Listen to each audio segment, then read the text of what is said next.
ನಮಸ್ಕಾರ. ಟಿವಿನ ವಿಶೇಷ ಕಾರ್ಯಕ್ರಮಕ್ಕೆ ತಮ್ಮೆಲ್ಲರಿಗೂ ಆಧಾರದ ಸ್ವಾಗತ. ನಾನು ರಂಗನಾಥ್ ಭಾರದ್ವಾಜ್. ನಿಜಕ್ಕೂ ಬಹಳ ಖುಷಿ ಆಗ್ತಾ ಇದೆ ಇವತ್ತು ಮಾತಾಡ್ಲಿಕ್ಕೆ. ಯಾಕಂದ್ರೆ ಈ ಮಾತಾಡುವಂಥವ್ರು ಯಾವಾಗಲೂ ಕೂಡ ನಾನು ಯಾವಾಗಲೂ ಒಂದು ಉದಾಹರಣೆ ಕೊಡ್ತಾ ಇರ್ತೀನಿ.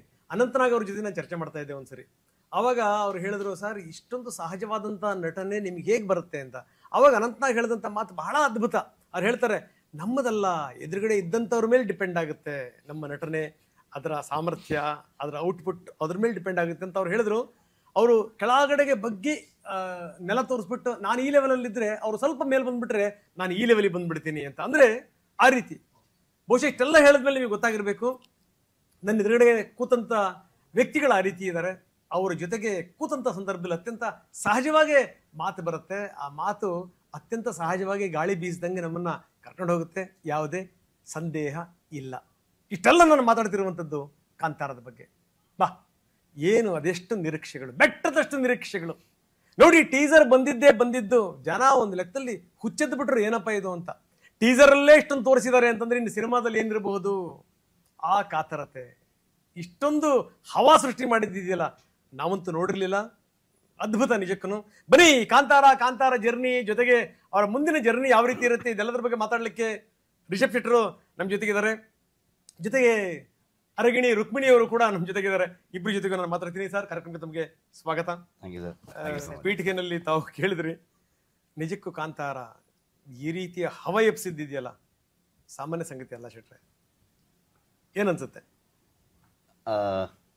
ಒಂದು ವಿಚಾರ ಅಥವಾ ಒಂದು ಸಿನಿಮಾ ಜನರಿಗೆ ಇಷ್ಟ ಆದಾಗ ಅದನ್ನು ಎಲ್ಲಿ ಬೇಕಾದ್ರೆ ತೊಗೊಂಡು ಹೋಗ್ತಾರೆ ಅನ್ನೋದಕ್ಕೆ ಒಂದು ಎಕ್ಸಾಂಪಲ್ ಅಂತ ಅನಿಸುತ್ತೆ ನನಗೆ. ಸೊ ಹಾಗಾಗಿ ಜನರಿಂದ ಜನರಿಗಾಗಿ ಜನರಿಗೋಸ್ಕರ ಅದು. ಯಾಕಂದರೆ ಅವತ್ತು ಕಾಂತಾರ ಅಷ್ಟು ದೊಡ್ಡ ಸಕ್ಸಸ್ ಆದಾಗ ನಾನು ಎಲ್ಲ ಕಡೆಗೂ ಅದರ ಹಿಂದೆ ಹೋದೆ. ನಾನು ನಾರ್ಮಲಿ ನಾವೇನೋ ಒಂದು ಮಾಡ್ತೀವಿ, ಅದನ್ನು ತೊಗೊಂಡು ಹೋಗ್ತೀವಲ್ವ, ಹಾಗಲ್ಲ. ನಾವೇನೋ ಮಾಡಿದ್ದು ಅದು ನಮ್ಮನ್ನು ತೊಗೊಂಡು ಹೋಗೋದಿದೆಯಲ್ಲ, it is a different process. ಆವಾಗ ನನಗೇನಾಗಿತ್ತು, ಕನ್ನಡದಲ್ಲಿ ರಿಲೀಸ್ ಮಾಡಿದ್ವಿ, ತುಂಬ ಇದಿತ್ತು ಒಂಥರ. ಮೊದಲಿಂದನೂ ನನಗೆ ನಮ್ಮ ಭಾಷೆಯಲ್ಲೇ ಇರಬೇಕು ಆ ಸಿನಿಮಾ, ಆ ಭಾಷೆಯಲ್ಲೇ ಎಲ್ಲ ನೋಡ್ಬೇಕು ಅದನ್ನು ಸಬ್ ಟೈಟಲ್. ಯಾಕಂದರೆ ಹೊರಗಡೆ ಬೇರೆ ಬೇರೆ ಲ್ಯಾಂಗ್ವೇಜ್ ಸಿನಿಮಾಗಳು ನಾವು ನೋಡ್ತೀವಿ, ಎಲ್ಲ ಭಾಷೆದು, ಸ್ಪೆಷಲಿ ಕನ್ನಡಿಗರಂತೂ ಎಲ್ಲ ಭಾಷೆ ಚಿತ್ರಗಳನ್ನು ನೋಡುವಂಥ ಪ್ರೇಕ್ಷಕರೇ. ಅವಾಗ ಆ ಒರಿಜಿನಲ್ ಲ್ಯಾಂಗ್ವೇಜೇ ಇಲ್ಲಿ ದೊಡ್ಡ ದೊಡ್ಡ ಹಿಟ್ ಆಗಿದ್ದು ನಾನು ನೋಡಿದ್ದೆ. ಫಿಲ್ಮ್ ಇಂಡಸ್ಟ್ರಿ ಬರೋಕ್ಕಿಂತ ಮುಂಚೆ ಬಂದಾದ್ಮೇಲೆಲ್ಲೂ ಕೂಡ ಅವಾಗೆಲ್ಲೋ ಒಂದು ಕಡೆ ಗೀತೋಕೆ ನಮ್ಮ ಭಾಷೆಯಲ್ಲೇ ಫಿಲ್ಮ್ ಇದು ರೀಚ್ ಆಗಬೇಕು ಅಂತ.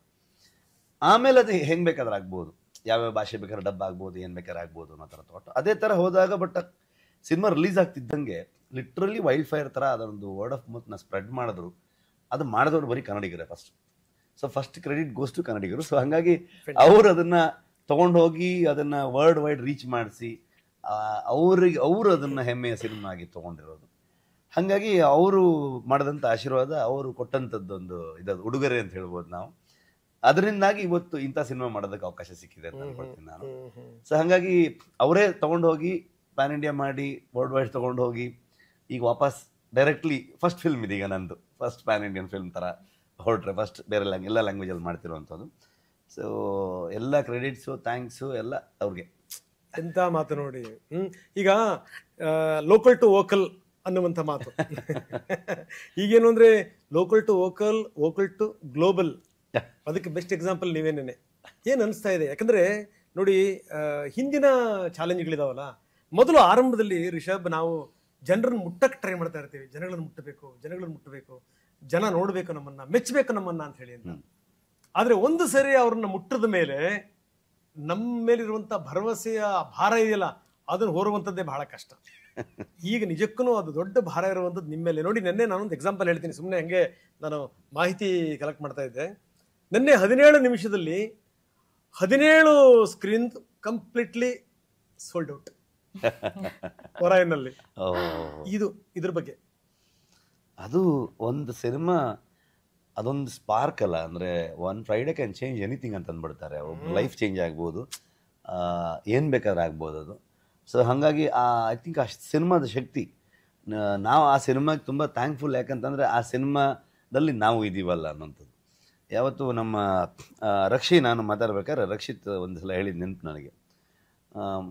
ಒಂದು ಸಲ ಆದರೆ ಒಂದು mega blockbuster script ready ಇರುತ್ತೆ ಮಗ, ಅದು ನಮ್ಮ ಮೆಚುರಿಟಿಗೆ ತಕ್ಕನಾಗಿ ಆ ಇಂಟರ್ನೆಟ್ ಸ್ಪೀಡಲ್ಲಿ ಡೌನ್ಲೋಡ್ ಆಗುತ್ತೆ. ಸೊ ಅದಂದ್ರೆ ನೇಚರಲ್ಲಿ ಎಲ್ಲವೂ ಇದೆ. ನಾವು ನೋಡ್ತಿರಲ್ಲ. ನಾವು ನೋಡುವಂಥ ಸಂದರ್ಭ ಬಂದಾಗ ನಮ್ಗೆ ಎಷ್ಟು ಮೆಚುರಿಟಿ ಇದೆ, ನಾವು ಎಷ್ಟು ಅದನ್ನು ರಿಸೀವಿಂಗ್ ಎಂಡಲ್ಲಿ ಇದೀವಿ ನಾವು, ಸೊ ನಮ್ಮ ಒಳಗಡೆ ಎಷ್ಟು ಸ್ಪೇಸ್ ಉಳಿಸ್ಕೊಂಡಿದೀವಿ ನಾವು, ಸೊ ಅಷ್ಟಕ್ಕೆ ಅದು ಬಂದು ಸೇರ್ಕೊಳ್ಳುತ್ತೆ ಅನ್ನೋಂಥದ್ದು ನನ್ನ ಥಾಟ್.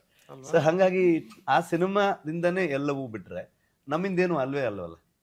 ಸೊ ಅದೇ ಇಷ್ಟು ದೊಡ್ಡದಾಗ ಹೋಗಿದ್ದು ನಾನು ಎಲ್ಲಿ ಯೋಚನೆ ಮಾಡೋಕ್ಕೆ ಸಾಧ್ಯ ಇದೆ. ಕೆರಾಡಿ ಅನ್ನುವಂಥ ಒಂದು ಊರು, ಆ ಊರಿಂದ ಬಂದ್ಕೊಂಡು ಫಸ್ಟ್ ಆಫ್ ಆಲ್ ನಮ್ಮ ಬೆಂಗಳೂರಲ್ಲಿ ಒಂದು ಸರ್ಕಲ್ ಇನ್ನೊಂದು ಸರ್ಕಲ್ ಡಿಫ್ರೆನ್ಸೇ ಗೊತ್ತಾಗ್ತಿರ್ಲಿಲ್ಲ.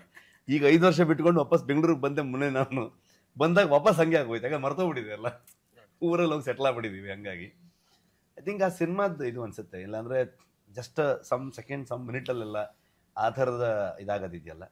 ನಮಗೆಲ್ಲ ಒಂದು ಮಲ್ಟಿಪ್ಲೆಕ್ಸಲ್ಲಿ ಒಂದು ಶೋ ಕೊಡಿ ಅಂತ ಅಂದ್ಕೊಂಡು ಭಾಳ ಟ್ರೈ ಮಾಡ್ತಿದ್ವಿ ನಾವು. ಸೊ ಫಸ್ಟ್ ಫಿಲ್ಮ್ ರಿಲೀಸ್ ಆದಾಗ ಫೈನಲಿ ನನಗೆ ಎಲ್ಲ ಥಿಯೇಟ್ರಿಂದ ತೆಗೆದಾಗ ಒಂದು ಶೋ ಕೊಟ್ಟಿದ್ರು ಭಾರತ್ ಸಿನಿಮಾ ಅಲ್ಲಿ ಮಂಗಳೂರಲ್ಲಿ. ಅದು ನನ್ನ ಪೋಸ್ಟಲ್ಲಿ ಹಂಚ್ಕೊಂಡಿದ್ದೆ ಕೂಡ. ಸೊ ಅದೇ ಮಲ್ಟಿಪ್ಲೆಕ್ಸಲ್ಲಿ ತುಂಬ ದೊಡ್ಡ ಮಟ್ಟಕ್ಕೆ ಎಲ್ಲ ಶೋಸ್ಗಳು ನಮಗೆ ಕೊಟ್ಟು ಎಲ್ಲವೂ ಒಂದಷ್ಟು ದಿನ ಹೌಸ್ಫುಲ್ ಆದಾಗ ಒಂಥರ ಖುಷಿ ಆಗುತ್ತೆ. ಅಂದರೆ ಓಕೆ, ಜನರು ಮತ್ತು ದೇವರು ಎಲ್ಲರ ದಯದಿಂದ ಒಂದೇನೋ ಒಂದು ಬಂದ್ವಲ್ಲ ನಾವು ಅನ್ನೋ ಥರದ್ದು, ಅದನ್ನು ಅಡ್ರೆಸ್ ಮಾಡೋಕೆ ಜಾಗದಲ್ಲಿ ಇದೀವಲ್ಲ ಅನ್ನೋ ಥರ ಖುಷಿ ಆಗುತ್ತೆ. ನೋಡಿ ಎಂಥ ಮಾತು ಏನು ಅಂದ್ರೆ, ಒಂದು ಶೋ ಕೊಡಿ ಅಂತ ಕೇಳುವಂತ ಆ ಕಾಲ ಬಹಳ ಕಷ್ಟ ಆಗ್ತಿತ್ತು. ಅವರೇ ನಿಂತೀಗ ನಮಗೊಂದು ಶೋ ಕೊಡಿ ಅಂತ ಅದ ಎಲ್ಲವೂ ವಿನ್ ಸಿಚುವೇಶನ್. ನಮ್ಗೆ ಅವ್ರು ಸಪೋರ್ಟ್ ಮಾಡಿರ್ತಾರೆ ಅಂಡ್ ಅವ್ರಿಗೂ ಪಾಪ ಸಮ್ ಟೈಮ್ ಮಾಡಕ್ ಆಗ್ತಿರಲ್ಲ, ಅವ್ರು ಬೈಕೊಂಡು ತಿರುಗೋದಲ್ಲ ಅದು. ಅವಾಗ ಅವ್ರಿಗಷ್ಟು ಎಲ್ಲರದ್ದು ಸಿನಿಮಾ ಅಲ್ಲ. ನಂದು ಒಬ್ಬೊಂದು ಕನ್ನಡದಲ್ಲಿ ಇವತ್ತೊಂದು 300-400 ಫಿಲ್ಮ್ಗಳು ರೆಡಿ ಆಗುತ್ತೆ. ಸೊ ಅಷ್ಟು ಫಿಲ್ಮ್ಗಳು ರೆಡಿ ಆದಾಗ ಓಡೋದು ಎಷ್ಟು ಹೇಳಿ, ಒಂದು 5-6 ಫಿಲ್ಮ್ ಓಡಿದ್ರೆ ಹೆಚ್ಚು, ಅದರಲ್ಲಿ ರಿಲೀಸ್ ಆಗೋದು ಎಷ್ಟು. So it's very minimum success rate ಇರೋಂಥದ್ದು ಫಿಲ್ಮ್ ಇಂಡಸ್ಟ್ರಿಯಲ್ಲಿ, ಎನಿ ಇಂಡಸ್ಟ್ರಿ. ಈಗ ಎಷ್ಟೊಂದು ಚಾನಲ್ಗಳಿದೆ, ಎಲ್ಲವೂ ಸಕ್ಸಸ್ಫುಲ್ ಆಗಿರುತ್ತೆ ಅಲ್ವಾ. ಸೊ ಆ ಥರದಲ್ಲಿ ಅವ್ರಿಗೂ ಅವ್ರದ್ದೇ ಆದ ಆಬ್ಲಿಗೇಷನ್ ಇರುತ್ತೆ. ಸೊ ನಮಗೆ ನಮ್ಮದೇ ಆದಂಥದ್ದು ಒಂದು ಎಲ್ಲ ಕಷ್ಟ ನಷ್ಟಗಳ ಮಧ್ಯದಲ್ಲಿ ಎಲ್ಲೋ ಯಾರೋ ಒಂದು ಸ್ವಲ್ಪ ಒಂದು ಗೆಸ್ಚರ್ ತೋರಿಸಿದ್ರೆ ಹೆಂಗಿದ್ದೀರ ಅಂತ ಕೇಳಿದ್ರೆ ಸಾಕು, ಅಯ್ಯೋ ಸೂಪರ್ ಅಂತ ಯಾರೋ ಕೇಳಿದ್ರಲ್ಲ ನಮ್ಮನ್ನ. ರಕ್ಷಿತ್ ಹೇಳಿದಂತ ಮಾತ್ರ ತಾವು ಆಗಲೇ ಹೇಳ್ತಾ ಇದ್ರಿ, ಅವಾಗ ನೀವು ಒಂದು ಪದ ಬಳಸಿದ್ರಿ, ಸಿನಿಮಾದಲ್ಲಿ ನಾವಿದೀವಿ ಅನ್ನುವಂಥದ್ದು ಇದೆಯಲ್ಲ ಅದು ಅದೇ ಇದ್ದಿದ್ದಲ್ಲ, ಅದು ಒಂದು ಈಗ ಒಂದು ಸಿನಿಮಾದಲ್ಲಿ ನಾವಿದೀವಿ ಅನ್ನುವಂಥದ್ದು, ಈಗ ನಾವೇ ಸಿನಿಮಾ ಆದ್ವಿ ಅನ್ನುವಂಥದ್ದು ಇದೆಯಲ್ಲ ಅದು ಸಿನಿಮಾದಲ್ವಾ. ಅದು ಅಂದ್ರೆ ನಾವು ಎಷ್ಟೋ ಎಫರ್ಟ್ ಹಾಕ್ಬೋದು, ಏನ್ ಬೇಕಾದ್ರೆ ಮಾಡ್ಬೋದು, ಬಟ್ ಒಂದ್ ದಿವಸ ಅದು ಎಕ್ಸೆಪ್ಟ್ ಮಾಡ್ಕೋಬೇಕು ನಮ್ಮನ್ನ. ಸಿನಿಮಾ ಎನಿ ಆರ್ಟ್ ಯಾವತ್ತು ಅದು ಎಕ್ಸೆಪ್ಟ್ ಮಾಡ್ಕೋಬೇಕು. ನೀನು ಹೋಗಿ ಅದನ್ನ ಎಕ್ಸೆಪ್ಟ್ ಮಾಡ್ಕೊಳಕ್ಕಾಗಲ್ಲ, ಅದಕ್ಕೊಂದು ದೊಡ್ಡ ಜರ್ನಿ ಇದೆ, ಅದಕ್ಕೊಂದಷ್ಟು ಸ್ಟೇಜಸ್ ಇದೆ. ಸೊ ನೀನು ಅದಕ್ಕೆ ಪ್ರಯತ್ನಗಳು ಪಡ್ತಾ ಹೋಗ್ತಾ ಇರಬೇಕು. ಒಂದ್ ದಿವಸ ಇಟ್ ವಿಲ್ ರೆಕಗ್ನೈಸ್ ಯು, ಕೈ ಕೊಡುತ್ತೆ, ಬಾ ಇವತ್ತು ಕರೆಕ್ಟ್ ಟೈಮ್ ನಿಂದು, ಬಾ ಇವಾಗ ಇದೇನು ಲೇಟ್ ಗೀಟ್ ಆಗಿರೋದಲ್ಲ, this is the right time ಅಂತ ಅವಾಗ ತಗೊಳುತ್ತೆ, ದಾರಿಯನ್ನೇ ಚೇಂಜ್ ಮಾಡ್ಬಿಡುತ್ತೆ. ನಾವು ಅದನ್ನ ಊಹೆನೂ ಮಾಡಿರಲ್ಲ.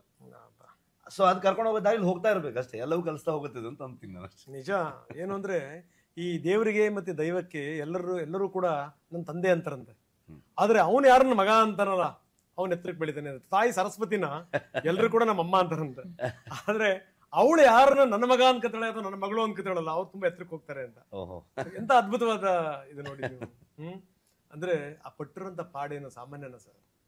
ಅದಕ್ಕೇನು ಸರ್, ಅದಕ್ಕೇನು ಅಂದ್ರೆ ತುಂಬಾ ಕಷ್ಟಪಟ್ವಿ ಅಂತ ಹೇಳಲೇಬಾರ್ದು ಯಾವತ್ತು. ಆಕ್ಚುಲಿ ನಾವು ತುಂಬಾ ಇಷ್ಟಪಟ್ಟು ಮಾಡಿರೋದು.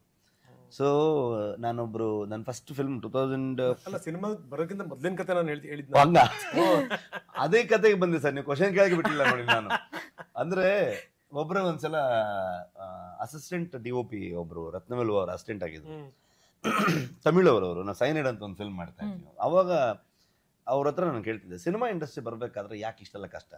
ನಾವು ಯಾವ್ದಕ್ಕೆ ಬರ್ತಾ ಇದೀವಿ ಅಲ್ಲಿ ಕಷ್ಟ ಮಾತ್ರ ನೋಡ್ತಿರ್ತೀವಿ. ಹೊರಗಡೆ ಪಡ್ತಿರೋ ಕಷ್ಟ ಪ್ರತಿಯೊಬ್ಬನು ಪ್ರತಿ ವಿಚಾರಕ್ಕೂ ಕಷ್ಟ ಪಡ್ತಿರ್ತೀವಿ. ಒಂದು ಜೋರ ಹಶ್ವಾದಾಗ ಹೋಗಿ ಒಂದು ಇಡ್ಲಿ ತಿನ್ನೋ ಹೋಟ್ಲ್ ಅದಕ್ಕೂ ಒಂದು ಕಷ್ಟ ಆಗ್ಬಿಟ್ಟಿರುತ್ತೆ. ಮಧ್ಯದಲ್ಲಿ ಏನ್ ಬೇಕಾದ್ರೆ ಅಬ್ಸ್ಟಿಕಲ್ಸ್ ಬರ್ಬೋದು ಅಂತ. ಏನಕ್ಕೆ ಅಂತ ಕೇಳಿದಾಗ ಅವ್ರೊಂದು ಸೂಪರ್ ಆಗಿ ಹೇಳಿದ್ರು ನನಗೆ, ಅದು ಯಾವತ್ತೂ ತಲೆಯಲ್ಲಿ ನಿಂತಿರುತ್ತೆ. ಅಂದ್ರೆ ಇವತ್ತು ನೀನೆಲ್ಲ ಕಷ್ಟಪಡ್ಬೇಕು. ಏನಕ್ಕೆ ಗೊತ್ತಾ, ಮುಂದೊಂದು ದಿವಸ ಸಿನಿಮಾ ಎಲ್ಲ ಸಕ್ಸಸ್ ಆಗಿ ಒಂದು ಸಕ್ಸಸ್ ಸಿಕ್ಕಾದ್ಮೇಲೆ ನಿನ್ನ ಒಂದು ಜರ್ನಲಿಸ್ಟ್, ಒಂದು ಪ್ರೆಸ್ ಅವರು, ಒಂದು TV ಅವರು ಬಂದು ಕೇಳ್ತಾರಲ್ಲ, ನಿಂಗೆ ಹೇಳಕ್ ಒಂದು ಸ್ಟೋರಿ ಬೇಕು ಅದಕ್ಕೆ ಅಂತ. ಒಂದು ಸ್ಟೋರಿ ಬೇಕು ಅನ್ನುವಂಥ ಸಂದರ್ಭದಲ್ಲಿ ನಾನು ಪ್ರೇಕ್ಷಕರಿಗೆ ಹೇಳಲೇಬೇಕು, ಒಂದು ಬಹಳ ಬ್ಯೂಟಿಫುಲ್ ಸ್ಟೋರಿ ಇದೆ. ಎಲ್ಲೆಲ್ಲಿ ಹೋಗಿ ಬಾಗಿಲು ತಟ್ಟಿದ್ರು ಅನ್ನುವಂಥದ್ದು ಇದೆಯಲ್ಲ, ಅದು TV9 ಕೂಡ ಬಿಟ್ಟಿಲ್ಲ. TV9 ನಿಗೊಂದು ಕೆಲಸ ಸಿಗತ್ತಾ ಅಂತ ಹೇಳಿ ರಿಷಬ್ ಶೆಟ್ಟರ್ ಬಂದಿರೋದಿದೆ. ಇದು ಇಡೀ ಕರ್ನಾಟಕಕ್ಕೆ ಗೊತ್ತಿಲ್ಲ, ಯಾರಿಗೂ ಗೊತ್ತಿಲ್ಲ. ಶೆಟ್ಟರ್ ಅದನ್ನ ಹೇಳಲೇಬೇಕು ನೀವು. ಅಂದ್ರೆ ಒಂಥರ ಆ ಟೈಮಲ್ಲಿ ತುಂಬಾ ಫ್ರಸ್ಟ್ರೇಟೆಡ್ ಸೋಲ್ ನಾವು. ಅಂದ್ರೆ ತುಂಬಾ ಹತಾಶೆ, ಏನೂ ಅವಕಾಶ ಇಲ್ಲ, ಏನ್ ಸಿಕ್ಕಿದ್ರು ಓಕೆ ಅನ್ನೋ ಥರದ್ದು ಇದೆಯಲ್ಲ. ಅದಕ್ಕೆ ಒಂಥರ ಆಡು ಮುಟ್ಟದ ಸೊಪ್ಪಿಲ್ಲ, ನಾವು ಬಡಿದಿರೋ ಬಾಗ್ಲಿಲ್ಲ ಅನ್ನೋ ಥರ. ಎಲ್ಲಿ ಬೇಕಾದ್ರೂ ಒಂದು ಅವಕಾಶ ಬೇಕಷ್ಟೇ ಅನ್ನೋಂಥದ್ದು. ಸೊ ಅದಕ್ಕೆ ತುಂಬಾ ವರ್ಷ ತಗೊಂಡ್ಬಿಡ್ತು. ಸೊ ಅವಾಗ ಯಾರ್ಯಾರೋ ಇನ್ಸ್ಪೈರ್ ಮಾಡ್ತಾರೆ, ಅವ್ರು ನೋಡ್ಕೊಂಡು ಓಕೆ ನಾವೇನೋ ಹಿಂಗೆ ಟ್ರೈ ಮಾಡಿದ್ರೆ ವರ್ಕೌಟ್ ಆಗ್ಬೋದಾ, ಏನೋ ಚಾನ್ಸ್ ಸಿಗ್ಬೋದಾ, 4 ಕಡೆ ಮುಖ ಕಂಡ್ರೆ ಇನ್ನು ಸ್ವಲ್ಪ 4 ಜನರ ಪರಿಚಯ ಆದರೆ ಇನ್ನೊಂಚೂರು ಅಪಾರ್ಚುನಿಟಿ ತೊಗೊಂಡು ಹೋಗಿ ಏನಿದೆ ಅದನ್ನು ಹೇಳ್ಬೋದಾ ಅನ್ನೋದು. ಸೊ ಆವಾಗ ನಾನು ಎಲ್ಲ ಫಸ್ಟು ಸಿನಿಮಾ ಟ್ರೈ ಮಾಡಿದೆ, ವರ್ಕೌಟ್ ಆಗಲಿಲ್ಲ. ಸೀರಿಯಲ್ ಟ್ರೈ ಮಾಡಿದೆ, ವರ್ಕೌಟ್ ಆಗಲಿಲ್ಲ. ಆಮೇಲೆ ಎಂಟರ್ಟೈನ್ಮೆಂಟ್ ಚಾನಲ್ಗಳಲ್ಲಿ ಈ ಗಣೇಶ್ ಅವರು ತುಂಬ ಪಾಪ್ಯುಲರ್ ಆವಾಗ, ಇದು ಏನು ಹೇಳಿ ಕಾಮಿಡಿ ಟೈಮ್ ಸಿಕ್ಕಾಪಟ್ಟೆ ಪಾಪ್ಯುಲಾರಿಟಿ ಬಂದಿತ್ತು. ಅದಕ್ಕೆ ಅವ್ರು ಹೀರೋ ಆಗಿ ದೊಡ್ಡ ಇದಾದ್ರು, ಸಕ್ಸಸ್ ಆದರು. ಅವ್ರು ನೋಡ್ಬಿಟ್ಟು ಓಕೆ ನಮ್ಗೆಲ್ಲ ಚಾನ್ಸ್ ಸಿಕ್ಕತ್ತ ಅಂತ ಅಲ್ಲೂ ಎಲ್ಲ ಓಡಾಡ್ತಿದ್ವಿ ನಾವು. ಓಕೆ ಮ್ಯೂಸಿಕಲ್ ಚಾನಲ್ಲು ಅಲ್ಲೆಲ್ಲ ಹೋಗಿ ಹಿಂಗೇನೋ ಮಾಡ್ಬೋದು ಅನ್ನೋ ಥರದಲ್ಲಿ, ಅಲ್ಲೂ ವರ್ಕೌಟ್ ಆಗಲಿಲ್ಲ. ಸೊ ಅದಾದ್ಮೇಲೆ ಓಕೆ ನ್ಯೂಸ್ ಚಾನಲ್ ಶುರು ಆಗುತ್ತೆ ಅಂತ ಬಂತು, TV9 ಅಂತ ನ್ಯೂಸ್ ಚಾನಲ್. ಸಿಕ್ಕಾಪಟ್ಟೆ ಜನರು ಕೆಲಸ ಕೊಡ್ತಿದಾರಂತೆ, ತುಂಬ ಜನ ಆಂಕರ್ಸು ಈ ಥರದವ್ರೆಲ್ಲ ಇರ್ತಾರೆ, ರಿಪೋರ್ಟಿಂಗ್ ಎಲ್ಲ ಇರುತ್ತೆ. ಸೊ ಅವಾಗ ಅಲ್ಲೂ ಎಲ್ಲ ಹೋಗಿ ಎಲ್ಲ ಟ್ರೈ ಮಾಡಿದೆ, ವರ್ಕೌಟ್ ಆಗಲಿಲ್ಲ. ಬಹುಶಃ ಏನು ಅಂತಂದ್ರೆ ಈಗ ನಮಗೆ ಅದೃಷ್ಟ ಇರ್ಲಿಲ್ಲ ಅಂತ ಒಂಥರ ಹೇಳ್ಬೋದು, ಅಥವಾ ಇಲ್ಲ ಇದಕ್ಕಿಂತ ದೊಡ್ಡ ಅದೃಷ್ಟ ನಿಮಗೆ ಕಾದಿದೆ ಅನ್ನುವಂತ ಕಾರಣಕ್ಕೋಸ್ಕರ TV9 ಭಾಗ ತೆಗೆದಾನೆ ಇರ್ಬೋದು. ಹಂಗೇನಿಲ್ಲ, ಅದೆಲ್ಲವೂ ಅನುಭವನೇ ಅಲ್ವಾ, ಎಲ್ಲವೂ ಎಕ್ಸ್ಪೀರಿಯನ್ಸ್ ಎಲ್ಲ ಅನುಭವ. ಸೊ ಎಲ್ಲಿಗೆ ತಲುಪಿಸ್ಬೇಕು ಅಲ್ಲಿ ತಲುಪಿಸುತ್ತೆ ನೇಚರ್ ನಮ್ಮನ್ನ. ದೇವ್ರೆಲ್ಲ ತಲುಪಿಸ್ಬೇಕು ಅನ್ಕೊಂಡಿರ್ತಾನೆ ಅಲ್ಲಿ ತಲುಪಿಸ್ತಾನೆ. ಸೊ ಅಲ್ಲಿ ಬರ್ತಾ ಒಂದಷ್ಟು ಎಕ್ಸ್ಪೀರಿಯನ್ಸ್ ಬೇಕಲ್ಲ. ಸೊ ಹಂಗಾಗಿ ಅಲ್ಲೆಲ್ಲ ತಿರುಗಿಸಿ ಅದೇ ರೂಟ್ ಇರುತ್ತೆ ಆಕ್ಚುಲಿ, ಅಲ್ಲೆಲ್ಲ ಹೋಗಿ ಬನ್ನಿ ಅಂತ. ಅಲ್ಲ, but actually films and acting ಅಲ್ಲಿ ಈ ಎಲ್ಲ ಅನುಭವಗಳು ಯೂಸ್ಫುಲ್ ಆಗಿರುತ್ತೆ. None of it is ever ಎಲ್ಲದನ್ನು ಇಟ್ಕೊಂಡು ನಾವಿನ್ನೂ ಅಂದ್ರೆ ನನ್ನ ಲೈಫಲ್ಲಿ even though it's very beginning stages, ನನಗೆ ಈಗಷ್ಟೇ ಹೆಜ್ಜೆ ಇಟ್ಕೊಂಡು ಬರ್ತಾ ಇದ್ದೀನಿ. ನಾನು ಏನೇ ಎಕ್ಸ್ಪೀರಿಯನ್ಸ್ ಮಾಡಿದೀನೋ ಅದೆಲ್ಲ it helps to my acting, it makes it deeper and better. So I think sir ಅದೆಲ್ಲ 100%. ಆದ್ರೆ ನಿಮ್ಗೆ ಯಾವತ್ತೋ ಒಂದ್ ದಿವಸ ಒಂದು ಅಂದ್ರೆ ಏನೋ ಒಂದು ಕ್ಯಾರೆಕ್ಟರ್ ನಿಮ್ ಲೈಫಲ್ಲಿ ನೀವು ಮಾಡಿರೋದೇನೋ ಸಿಕ್ಬಿಡುತ್ತೆ. ಹಿಂದಿನ ಕಾಂತಾರಕ್ಕೂ ಈಗಿನ ಕಾಂತಾರಕ್ಕೂ ಅಜಗಜಾಂತರವಾದ ವ್ಯತ್ಯಾಸ ಇದೆ. ಬರೀ ಏನು ಅಂತಂದ್ರೆ ಅದು ಮೇಕಿಂಗು ಅದು ಕಥೆ ಅಷ್ಟು ಮಾತ್ರ ಅಲ್ಲ. ಹಿಂದಿನ ಕಾಂತಾರ ಬಂದಂತ ಸಂದರ್ಭದಲ್ಲಿ ನಮಗೂ ಆ ನಂಬಿಕೆ ಇರಲಿಲ್ಲ, ತಮಗೂ ಅದಿರ್ಲಿಲ್ಲ. ಅಂದ್ರೆ ಒಂದು ಸಿನಿಮಾ ಮಾಡಿದೀವಿ, ಒಂದು ಪ್ರಯತ್ನಕ್ಕೊಂದು ಫಲ ಸಿಗ್ಬೋದು ಅಂತ, ಇಷ್ಟೊಂದು ಸೂಪರ್ ಡ್ಯೂಪರ್ ಹಿಟ್ ಆಗುತ್ತೆ ಅನ್ನುವಂಥದ್ದು ಕನಸು ಮನಸ್ಸಲ್ಲಿ ಅಂದ್ಕೊಳ್ಳೋಕೆ ಸಾಧ್ಯ ಇಲ್ಲ. ನಾನು ಒಂದು ಎಕ್ಸಾಂಪಲ್ ಕೊಟ್ಬಿಡ್ತೀನಿ. ಒಂದ್ಸರಿ ಸಿನಿಮಾಕ್ಕೆ ಹೋಗಿದ್ದೀನಿ, ನನ್ನ ಫ್ಯಾಮಿಲಿ ಪೂರ್ತಿ. ಪಕ್ಕದಲ್ಲಿ ಒಂದು ಕೇರಳ ಫ್ಯಾಮಿಲಿ ಕೂತ್ಕೊಂಡಿತ್ತು, ಗಂಡ ಹೆಂಡತಿ. ಅವರು ಮಿಲಿಟರಿಲಿ ಇದ್ದಂಥವ್ರು. ಅವ್ರು ಹೇಳಿದ್ರು, ಇಂಗ್ಲೀಷಲ್ಲಿ ಹೇಳಿದ್ರು, ನನಗೆ ಅಷ್ಟು ಗೊತ್ತಾಗಲ್ಲ ಕನ್ನಡ, ನೀವು ಏನಾದರೂ ಗೊತ್ತಾಗಲಿಲ್ಲ ಅಂತ ಸ್ವಲ್ಪ ಹೇಳಬೇಕು ಅಂತ ಹೇಳಿ. ನಾನು ಹೇಳಿದೆ, ನನ್ನ ಇಂಗ್ಲೀಷು ಅಷ್ಟೇ ಇದೆ, ನಾನು ಟ್ರೈ ಮಾಡ್ತೀನಿ ಅಂತ ಹೇಳಿದೆ. ಬಟ್ ಒಂದು ಆಶ್ಚರ್ಯ ಹೇಳ್ತೀನಿ, ಅಪ್ಪಿ ತಪ್ಪಿ ಅವ್ರು ಕೇಳಲಿಲ್ಲ. ಎಷ್ಟರ ಮಟ್ಟಿಗೆ ಅವ್ರು ಮಂತ್ರಮುಗ್ಧರಾಗ್ಬಿಟ್ಟಿದ್ರು ಅಂತಂದ್ರೆ, ಗಂಡ ಹೆಂಡತಿ ವಯಸ್ಸಾಗಿರುವಂಥವ್ರು. ಅವರು ಕೊನೆಗೆ ಸಿನಿಮಾ ಮುಗಿದ ತಕ್ಷಣ ಎದ್ದು ದೈವಕ್ಕೊಂದು ನಮಸ್ಕಾರ ಮಾಡಿ ಅವ್ರು ಹೊರಟಿದ್ದು. ಏನ್ ಸರ್ ಇದು? ದೈವ ಇಚ್ಛೆ ಅಲ್ಲ ಇದು ನೋಡಿ, ಇದೇನಂದ್ರೆ ಇದು ಮಾತಿಂದಲೇ ಮಾತು ಅಂತಲ್ಲ. ಆ ಅನುಭವ ಇದೆಯಲ್ಲ, ಆಗಿದ್ದ ಎಕ್ಸ್ಪೀರಿಯನ್ಸ್ ಇದೆಯಲ್ಲ, ಅದು ಮಾತು ಮತ್ತೆ ಶಬ್ದಕ್ಕೆ ಮೀರಿದ್ದು ಸರ್. ಏನಂತೀರಿ? ಆ ಅನುಭವ ಸಿಗ್ಬೇಕು ಯಾವತ್ತು. ಅಂದ್ರೆ ಅದ್ರ ಹಿಂದೆ ದೈವ ಶಕ್ತಿನೇ ನಂಬ್ತೀನಿ ನಾನು, ತುಂಬಾ ನಂಬ್ತೀನಿ ಅದನ್ನ. ಐ ಥಿಂಕ್ ನನ್ನ ಲೈನಪ್ ಅಲ್ಲೂ ಇರಲಿಲ್ಲ ಈ ಫಿಲ್ಮು. ಬಟ್ ಎಲ್ಲೋ ಒಂದ್ ಕಡೆಗೆ ಚಿಕ್ಕ ವಯಸ್ಸಿಂದ ನಾನು ಅದ್ರ ಬಗ್ಗೆ ಯೋಚನೆ ಮಾಡ್ಕೊಂಡು ಬಂದಿದ್ದಿದೆ. ಅದ್ರ ಹಿಂದೆ ಇರುವಂತ ಸನ್ನಿವೇಶಗಳು, ಆ ಪಾತ್ರ, ಈ ಥರದ್ದೇನೋ ಒಂದು ನಾನು ಮಾಡಬೇಕು ಅನ್ನೋ ಥರದ ಆಸೆ ಇತ್ತು ನನಗೆ. ಅದಕ್ಕೊಂದು ಕತೆ ಕಟ್ಕೊಂಡಿದ್ದೆ. ನನ್ನ ಲೈಫಲ್ಲಿ, ನಮ್ಮ ಫ್ಯಾಮಿಲಿಯಲ್ಲಿ ನಡೆದಂಥ ಕೆಲವು ವಿಚಾರಗಳನ್ನ ಇಟ್ಕೊಂಡು ಅದಕ್ಕೆ ಏನೋ ಒಂದು ಮಾಡ್ತಾ ಹೋಗ್ತಿದ್ದೆ. ಬಟ್ ಸಡನ್ ಆಗಿ ಲಾಕ್ಡೌನ್ ಆದ ತಕ್ಷಣ ಜನ ನೋಡಿ, ಅದೊಂದು ಹೆಂಗಿದೆ ಅಂತಂದ್ರೆ, ಈ ಲಾಕ್ಡೌನ್ ಆದ ತಕ್ಷಣ ಕಂಪ್ಲೀಟ್ಲಿ ಹೋಲ್ ವರ್ಲ್ಡ್ ಚೇಂಜ್ ಆಗೋಯ್ತು. ನಿಮ್ಮ ನಡೆನುಡಿಗಳು ಚೇಂಜ್ ಆಗೋಯ್ತು, ನಿಮ್ಮ ಬಿಹೇವಿಯರ್ ಚೇಂಜ್ ಆಯಿತು, ನೀವು ಮಾಡ್ತಿರೋ ಕೆಲಸಗಳ ರೀತಿ ನೀತಿಗಳು, ಸೊಸೈಟಿ ಚೇಂಜ್ ಆಗ್ತಾ ಬಂತು, ನಿಮ್ಮ ಪರ್ಸ್ಪೆಕ್ಟಿವ್ಗಳು ಚೇಂಜ್ ಆಗ್ತಾ ಬಂತು. ಸಮಾಜದಲ್ಲಿ ಲಾಕ್ಡೌನ್ ಮುಗಿದ್ಮೇಲೆ ತುಂಬಾ ಬದಲಾವಣೆಗಳಾಗಿದೆ. ಎನ್ಲೈಟನ್ಮೆಂಟ್ ಆಗಿರ್ಬೋದು, ಒಂದಷ್ಟು ತುಂಬಾ ಜನರು ಅವರ ನಂಬಿಕೆಗಳು, ಸ್ಪಿರಿಚುವಲ್ ಆಂಗಲ್ ಆಗ್ಬೋದು, ಸೊ ಈ ಸುಮಾರಷ್ಟು ವಿಷಯಗಳಲ್ಲಿ ಹೋಗ್ಬಿಟ್ರು ಜನ. ಸೊ ಅಂತ ಟೈಮಲ್ಲಿ ಸುಮಾರಷ್ಟು ವಿಷಯಗಳು, ಈ ಥರದ ವಿಷಯಗಳು ಬರ್ತಾ ಹೋಯ್ತು. ನಿಮಗೆ ಫಿಲ್ಮ್ ಇಂಡಸ್ಟ್ರಿಯಲ್ಲಿ ನೋಡಿದ್ರೆ ನಿಮಗೆ ಆಫ್ಟರ್ ಲಾಕ್ಡೌನ್ ತುಂಬ ಜಾಸ್ತಿ ಮೊದಲು ಬರ್ತಿತ್ತು. ಅಣ್ಣವ್ರ ಕಾಲದಲ್ಲಿ ತುಂಬ ಮೆಥಾಲಜಿಕಲ್ ಫಿಲ್ಮ್ ಆಗ್ಬೋದು, ಹಿಸ್ಟಾರಿಕಲ್ ಫಿಲ್ಮ್ ಆಗ್ಬೋದು, ಈ ಅಲ್ಲಲ್ಲ ಬರ್ತಾ ಇತ್ತು, ಇಲ್ಲ ಅಂತಲ್ಲ. ಬಟ್ ಈ ಲಾಕ್ಡೌನ್ ಆದ್ಮೇಲೆ ತುಂಬಾ ಜಾಸ್ತಿ ಶುರು ಆಯ್ತು ನೋಡಿ. ಅದು ಯಾರು ಇಂಟೆನ್ಷನಲಿ ಮಾಡಿದ್ದಲ್ಲ, ಅದು ಒಂದೊಂದು ಇಂಟೆನ್ಷನ್ ಮಾಡೋಕೆ ಎಲ್ಲರೂ ಮಾತಾಡ್ಕೊಂಡು ಮಾಡ್ಬೇಕು. ಸೊ ಇಟ್ ಸ್ಟಾರ್ಟೆಡ್ ಒಂಥರ. ಸೊ ನಾನು ಲಿಸ್ಟಲ್ಲಿ ಇಲ್ದಿರೋದೇನೋ ಫಿಲ್ಮು, ಏನೋ ಒಂದು ಕತೆ ಯಾವುದೋ ಕಾರಣಕ್ಕೆ ಸೆಕೆಂಡ್ ಲಾಕ್ಡೌನ್ ಊರಲ್ಲಿ ಹೋಗಿ ಕೂತ್ಕೊಂಡಿದ್ದಾಗ ಈ ತಲೆಗೆ ಬಂದು, ಸೊ ಅಲ್ಲಿಂದ ಮಾತಾಡ್ದ ಡೆವಲಪ್ ಆಗಿ, ಇನಿಷಿಯಲಿ ಅದರಲ್ಲಿ ದೈವದ ವಿಚಾರ ಇರಲಿಲ್ಲ. ಆ ಕತೆ ಮಾಡ್ತಾ ಕೃಷಿಗೆ ಸಂಬಂಧಪಟ್ಟಿದ್ದ ತಕ್ಷಣ ಅಲ್ಲಿ ಡೆಫಿನೆಟ್ಲಿ ದೈವ ಬಂದೇ ಬರುತ್ತೆ ನಮಗೆ. ಅಲ್ಲಿ ಕನೆಕ್ಟ್ ಮಾಡ್ಕೊಂಡು ಬಂದ ತಕ್ಷಣ ಒಂದು ವರ್ಡ್ ಬಿಲ್ಡ್ ಆಗೋಯ್ತು. ಅದು ಐ ಥಿಂಕ್ ಇನಿಷಿಯಲ್ ಫಾರ್ಮ್ ಆಗಿದೆ ಒಂದು 20 minutes ಅಲ್ಲಿ. ಮಾತಾಡ್ತಾ ಹೆಂಗೆ ನಿಮ್ಗೆ ಯಾರಿಗೂ ಫೋನ್ ಮಾಡಿದೆ, ಇವ್ರಿಗೆ ಯಾರಿಗೂ ಫೋನ್ ಮಾಡಿದೆ, ಅವ್ರಿಗೆ ಯಾರಿಗೂ ಫೋನ್ ಮಾಡಿದೆ, ಎಲ್ಲರೂ ಫೋನ್ ಮಾಡ್ತಾ ಹಾಗೆ ಮಾತಾಡ್ತಾ ಡೆವಲಪ್ ಮಾಡ್ತಾ ಇದ್ದೀನಿ. ಆಕ್ಚುಲಿ ನನ್ನ ಒಳಗಡೆ ನಾನು ಮಾತಾಡ್ತಿದ್ದಿದ್ದು ಅದು ಒಂದು ಆ ಕಡೆಯಿಂದ ಒಂದು ಎಂಡ್ ಬೇಕಿತ್ತು ನನಗೆ, ಆ ಕಡೆಯಿಂದ ಒಂದು ಯಾರ ಹತ್ರ ಮಾತಾಡ್ತೀನಿ ಅನ್ನೋದು ಒಂದು ಬೇಕಿತ್ತು ಅಷ್ಟೇ. ಬಟ್ ಆಕ್ಚುಲಿ ನಾನು ನಾರ್ಮಲಿ ಕತೆ ಮಾಡ್ಬೇಕಾದ್ರೆ ಹಂಗೆ ಮಾಡ್ತೀನಿ, ನಿಮ್ಗೆ ಹೇಳ್ತಾ ಬಿಲ್ಡ್ ಮಾಡ್ತಾ ಹೋಗ್ತಾ ಇರ್ತೀನಿ. ಅದೇ ಡೌನ್ಲೋಡ್ ಆಗ್ತದೆ. ಸೊ ನನಗೂ ಗೊತ್ತಿರಲ್ಲ, ಫ್ಲೋಲೇ ಆಗ್ತಿರುತ್ತೆ. ವಿಜಯಣ್ಣಗೆ ಹೇಳ್ತಾನೆ ಡೆವಲಪ್ ಮಾಡಿದೀನಿ, ಅರವಿಂದ್ಗೆ ಹೇಳ್ತಾನೆ ಡೆವಲಪ್ ಮಾಡಿದೀನಿ, ನಾನು ಕೋ ರೈಟರ್ಸ್ಗಳಿಗೆ ಹೇಳ್ತಾ ಡೆವಲಪ್ ಮಾಡಿದೀನಿ.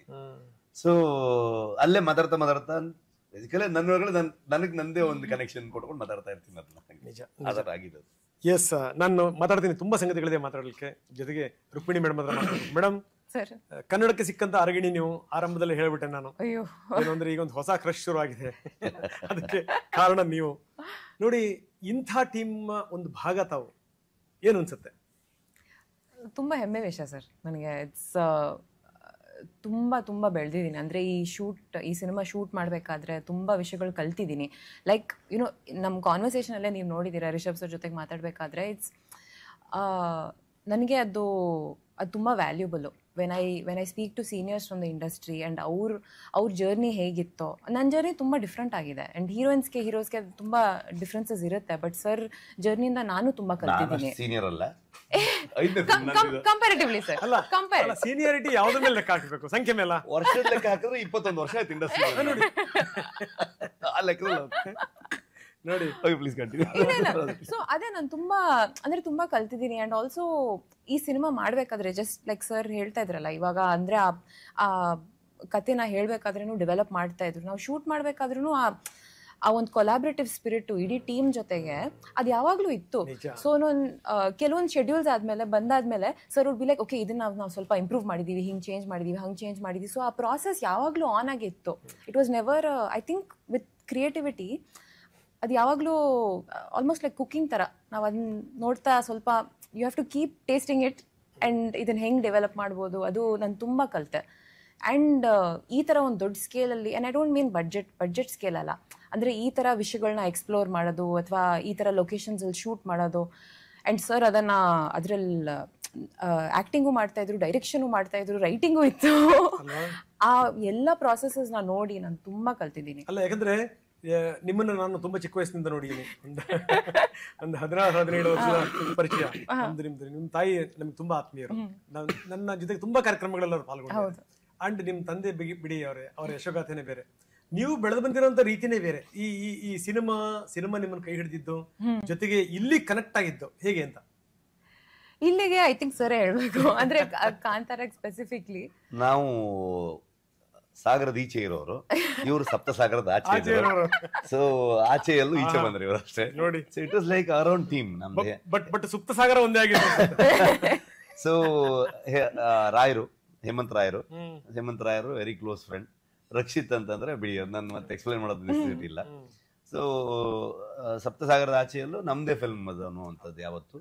ಹಾಗಾಗಿ ಅಲ್ಲೇ ಸಪ್ತಸಾಗರದ ಆಚೆಯಿಂದ ನೋಡಿನೇ ಅಬ್ಸರ್ವ್ ಮಾಡ್ತಾನೆ ಇದ್ವಿ.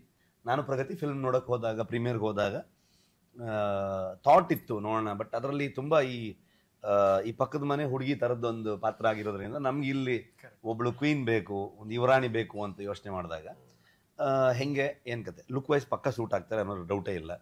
ಸೊ ಆ ಥರದಲ್ಲಿ ಪರ್ಫಾರ್ಮೆನ್ಸ್ ಬಗ್ಗೆ ನೋ ಡೌಟ್. ಸೊ ಯಾಕಂದ್ರೆ ನಾವು ಅದ್ರದ್ದು ಗ್ಲಿಮ್ಸಸ್ ಎಲ್ಲ ನೋಡಿದ್ವಿ, ಸಾಂಗ್ಸ್ ನೋಡಿದ್ವಿ, ಆಮೇಲೆ ಇವರು ಬೇರೆ ಫಿಲ್ಮ್ಗಳನ್ನೆಲ್ಲ ನೋಡಿದ್ರೋದ್ರಿಂದ ಡೌಟ್ ಇರಲಿಲ್ಲ. ಬಟ್ ಹೆಂಗೆ ತುಂಬಾ ಹಂಗೆ ಇರ್ತಾರ ಅಥವಾ ಹಿಂಗೆ ಚೇಂಜ್ ಓವರ್ ಸಿಗ್ತಾರ ಅನ್ನೋ ಥರದ್ದು. ಸೊ ಅದಾದ್ಮೇಲೆ ಸಿನಿಮಾ ನೋಡಿದ ತಕ್ಷಣ 100% ಇಲ್ಲ ಇವ್ರು ಚೆನ್ನಾಗಿ ಸೂಟ್ ಆಗ್ತಾರೆ ಅಂತ ನಾನು ಪ್ರಗತಿ ಫಸ್ಟ್ ಡಿಸ್ಕಸ್ ಮಾಡೋದು. ಅದಾದ್ಮೇಲೆ ಅಲ್ಲಿಂದ ಪ್ರೀಮಿಯರ್ ಮುಗಿಸ್ಕೊಂಡ್ವಿ, ತುಂಬಾ ಚೆನ್ನಾಗಿತ್ತು, ಎಲ್ಲರೂ ಇಮೋಷನಲ್ ಆಗ್ಬಿಟ್ರು. ಈ ರಾಯರು ಒಂದು ಬರೀ ಎಳ್ಸೋದೇ ಆಗೋಯ್ತಲ್ಲ, ಈ ರಕ್ಷಿ ಶೆಟ್ಟಿದು ಅದೇ ಕತೆ, ಈ ರಾಯರು ಅದೇ ಕತೆ. ಸೊ ಬಂದ್ರು, ಎಲ್ಲ ಫುಲ್ ಖುಷಿಯಾಗಿದ್ರು. ನಾನು ಪ್ರಗತಿ ಇದ್ವಿ, ಅಲ್ಲೆಲ್ಲ ಊಟಕ್ಕೆ ಹೋಗಿದ್ವಿ ಎಲ್ಲರೂ. ಅವಾಗ ರಕ್ಷಿತ್ ಹತ್ರ ಹೇಳಿದೆ, ಮೋಸ್ಟ್ಲಿ ಇವ್ರನ್ನ ಮಾತಾಡ್ತೀವಿ ನಾವು, ಫೈನಲೈಸ್ ಮಾಡೋ ಥರ ಯೋಚನೆ ಇದೆ. ಆಮೇಲೆ ತುಂಬಾ ಸ್ಟ್ರಾಂಗ್ ಆಗಿತ್ತು ನನಗೆ ಕನಕಾವತಿ ಅನ್ನೋ ಕ್ಯಾರೆಕ್ಟರ್ಗೆ. ಅಂದ್ರೆ ಪ್ಯಾನ್ ಇಂಡಿಯಾ ಅಂತ ಹೊರಟ ತಕ್ಷಣ ಒಂದಷ್ಟು ಈಗ ಬೇರೆ ಬೇರೆ ಆಪ್ಷನ್ಸ್ಗಳು ಸಿಕ್ಬಿಡುತ್ತೆ. ನಮ್ಮಲ್ಲಿ ನಾರ್ಮಲಿ ಸ್ವಲ್ಪ ಆಪ್ಷನ್ಸ್ ಕಮ್ಮಿ ಕಂಪೇರ್ ಮಾಡಿದ್ರೆ, ಕಲಾವಿದರುಗಳನ್ನ ನಮಗೆ ಸ್ವಲ್ಪ ಆಪ್ಷನ್ಸ್ ಕಮ್ಮಿ ಅನ್ಸ್ಬಿಡುತ್ತೆ. ಸೊ ಹೊಸಬರಿಗೆ ಹೋಗ್ತೀವಿ ಅಂತಂದಾಗ ನಮ್ಗೆ ಏನು ಇಶ್ಯೂಸ್ ಇರಲ್ಲ, ಆರಾಮಾಗಿ ಹೋಗ್ಬೋದು ಅಲ್ಲಿಗೆ. ಸೊ ಇಲ್ಲಿ ರಕ್ಷಿತ್ ಹೇಳಿದ ತಕ್ಷಣ ಇಲ್ಲ ಮಗ ನಾನು ಹೇಳ್ತೀನಿ ಅಂತ, ಇನ್ನು ಟೈಮ್ ಇದೆ ಅಂತ ಅನ್ಕೊಂಡು ಅಲ್ಲೇ ಹೇಳ್ತೀನಿ ನಾನು ಅಂತ ಬ್ರೇಕ್ ಮಾಡ್ಬಿಡ್ತೀನಿ, ಬ್ರೇಕಿಂಗ್ ನ್ಯೂಸ್ ಕೊಟ್ಬಿಡ್ತೀನಿ ಅಂತ. ಹೇಳ್ಬೇಡ ಅಂತ ಅನ್ಕೊಂಡು ಅದಾದ್ಮೇಲೆ ಸುಮಾರು ಟೈಮ್ ಬಿಟ್ಟೆ ಮಾತಾಡಿದ್ವಿ ಆ್ಯಕ್ಚುಲಿ. ಅಂದ್ರೆ ನಾವು ಸ್ಕ್ರಿಪ್ಟ್ ಎಲ್ಲ ಕಂಪ್ಲೀಟ್ ಮಾಡಿಕೊಂಡು ಇನ್ನೂ ಒಂದು ಸ್ವಲ್ಪ ಯೋಚನೆ ಮಾಡಿ ಸೊ ಅದಾದ್ಮೇಲೆ ಒಂದು ದಿವಸ ಅವ್ರಿಗೆ ಫೋನ್ ಮಾಡಿ ಒಂದ್ಸಲ ನೀವು ಬನ್ನಿ ಭೇಟಿ ಆ ಒಂದು ಕರೆ ಮರೆಯಲಾರದ ಕರೆ. ಖಂಡಿತವಾಗ್ಲು ಸರ್, ದಟ್ ವಾಸ್ ಬಿಕಾಸ್ ಆ ಟೈಮಲ್ಲಿ ಸರ್ ಪ್ರ್ಯಾಂಕು ಮಾಡಿದ್ರು. ಇವರು ಯಾವ್ದು ತಮಿಳ್ ಫಿಲ್ಮ್ ಮಾಡ್ತಾ ಇದ್ರು ಇವಾಗ, ಶಿವಕಾರ್ತಿಕೇಯನ್ ಅವ್ರದ್ದು. ಇಲ್ಲ ಸರ್, ವಿಜಯ್ ಸೇತುಪತಿ ಅವರು. ವಿಜಯ್ ಸೇತುಪತಿ ಅವರು ಒಂದು ಫಿಲ್ಮ್ ಮಾಡ್ತಾ ಇದ್ರು.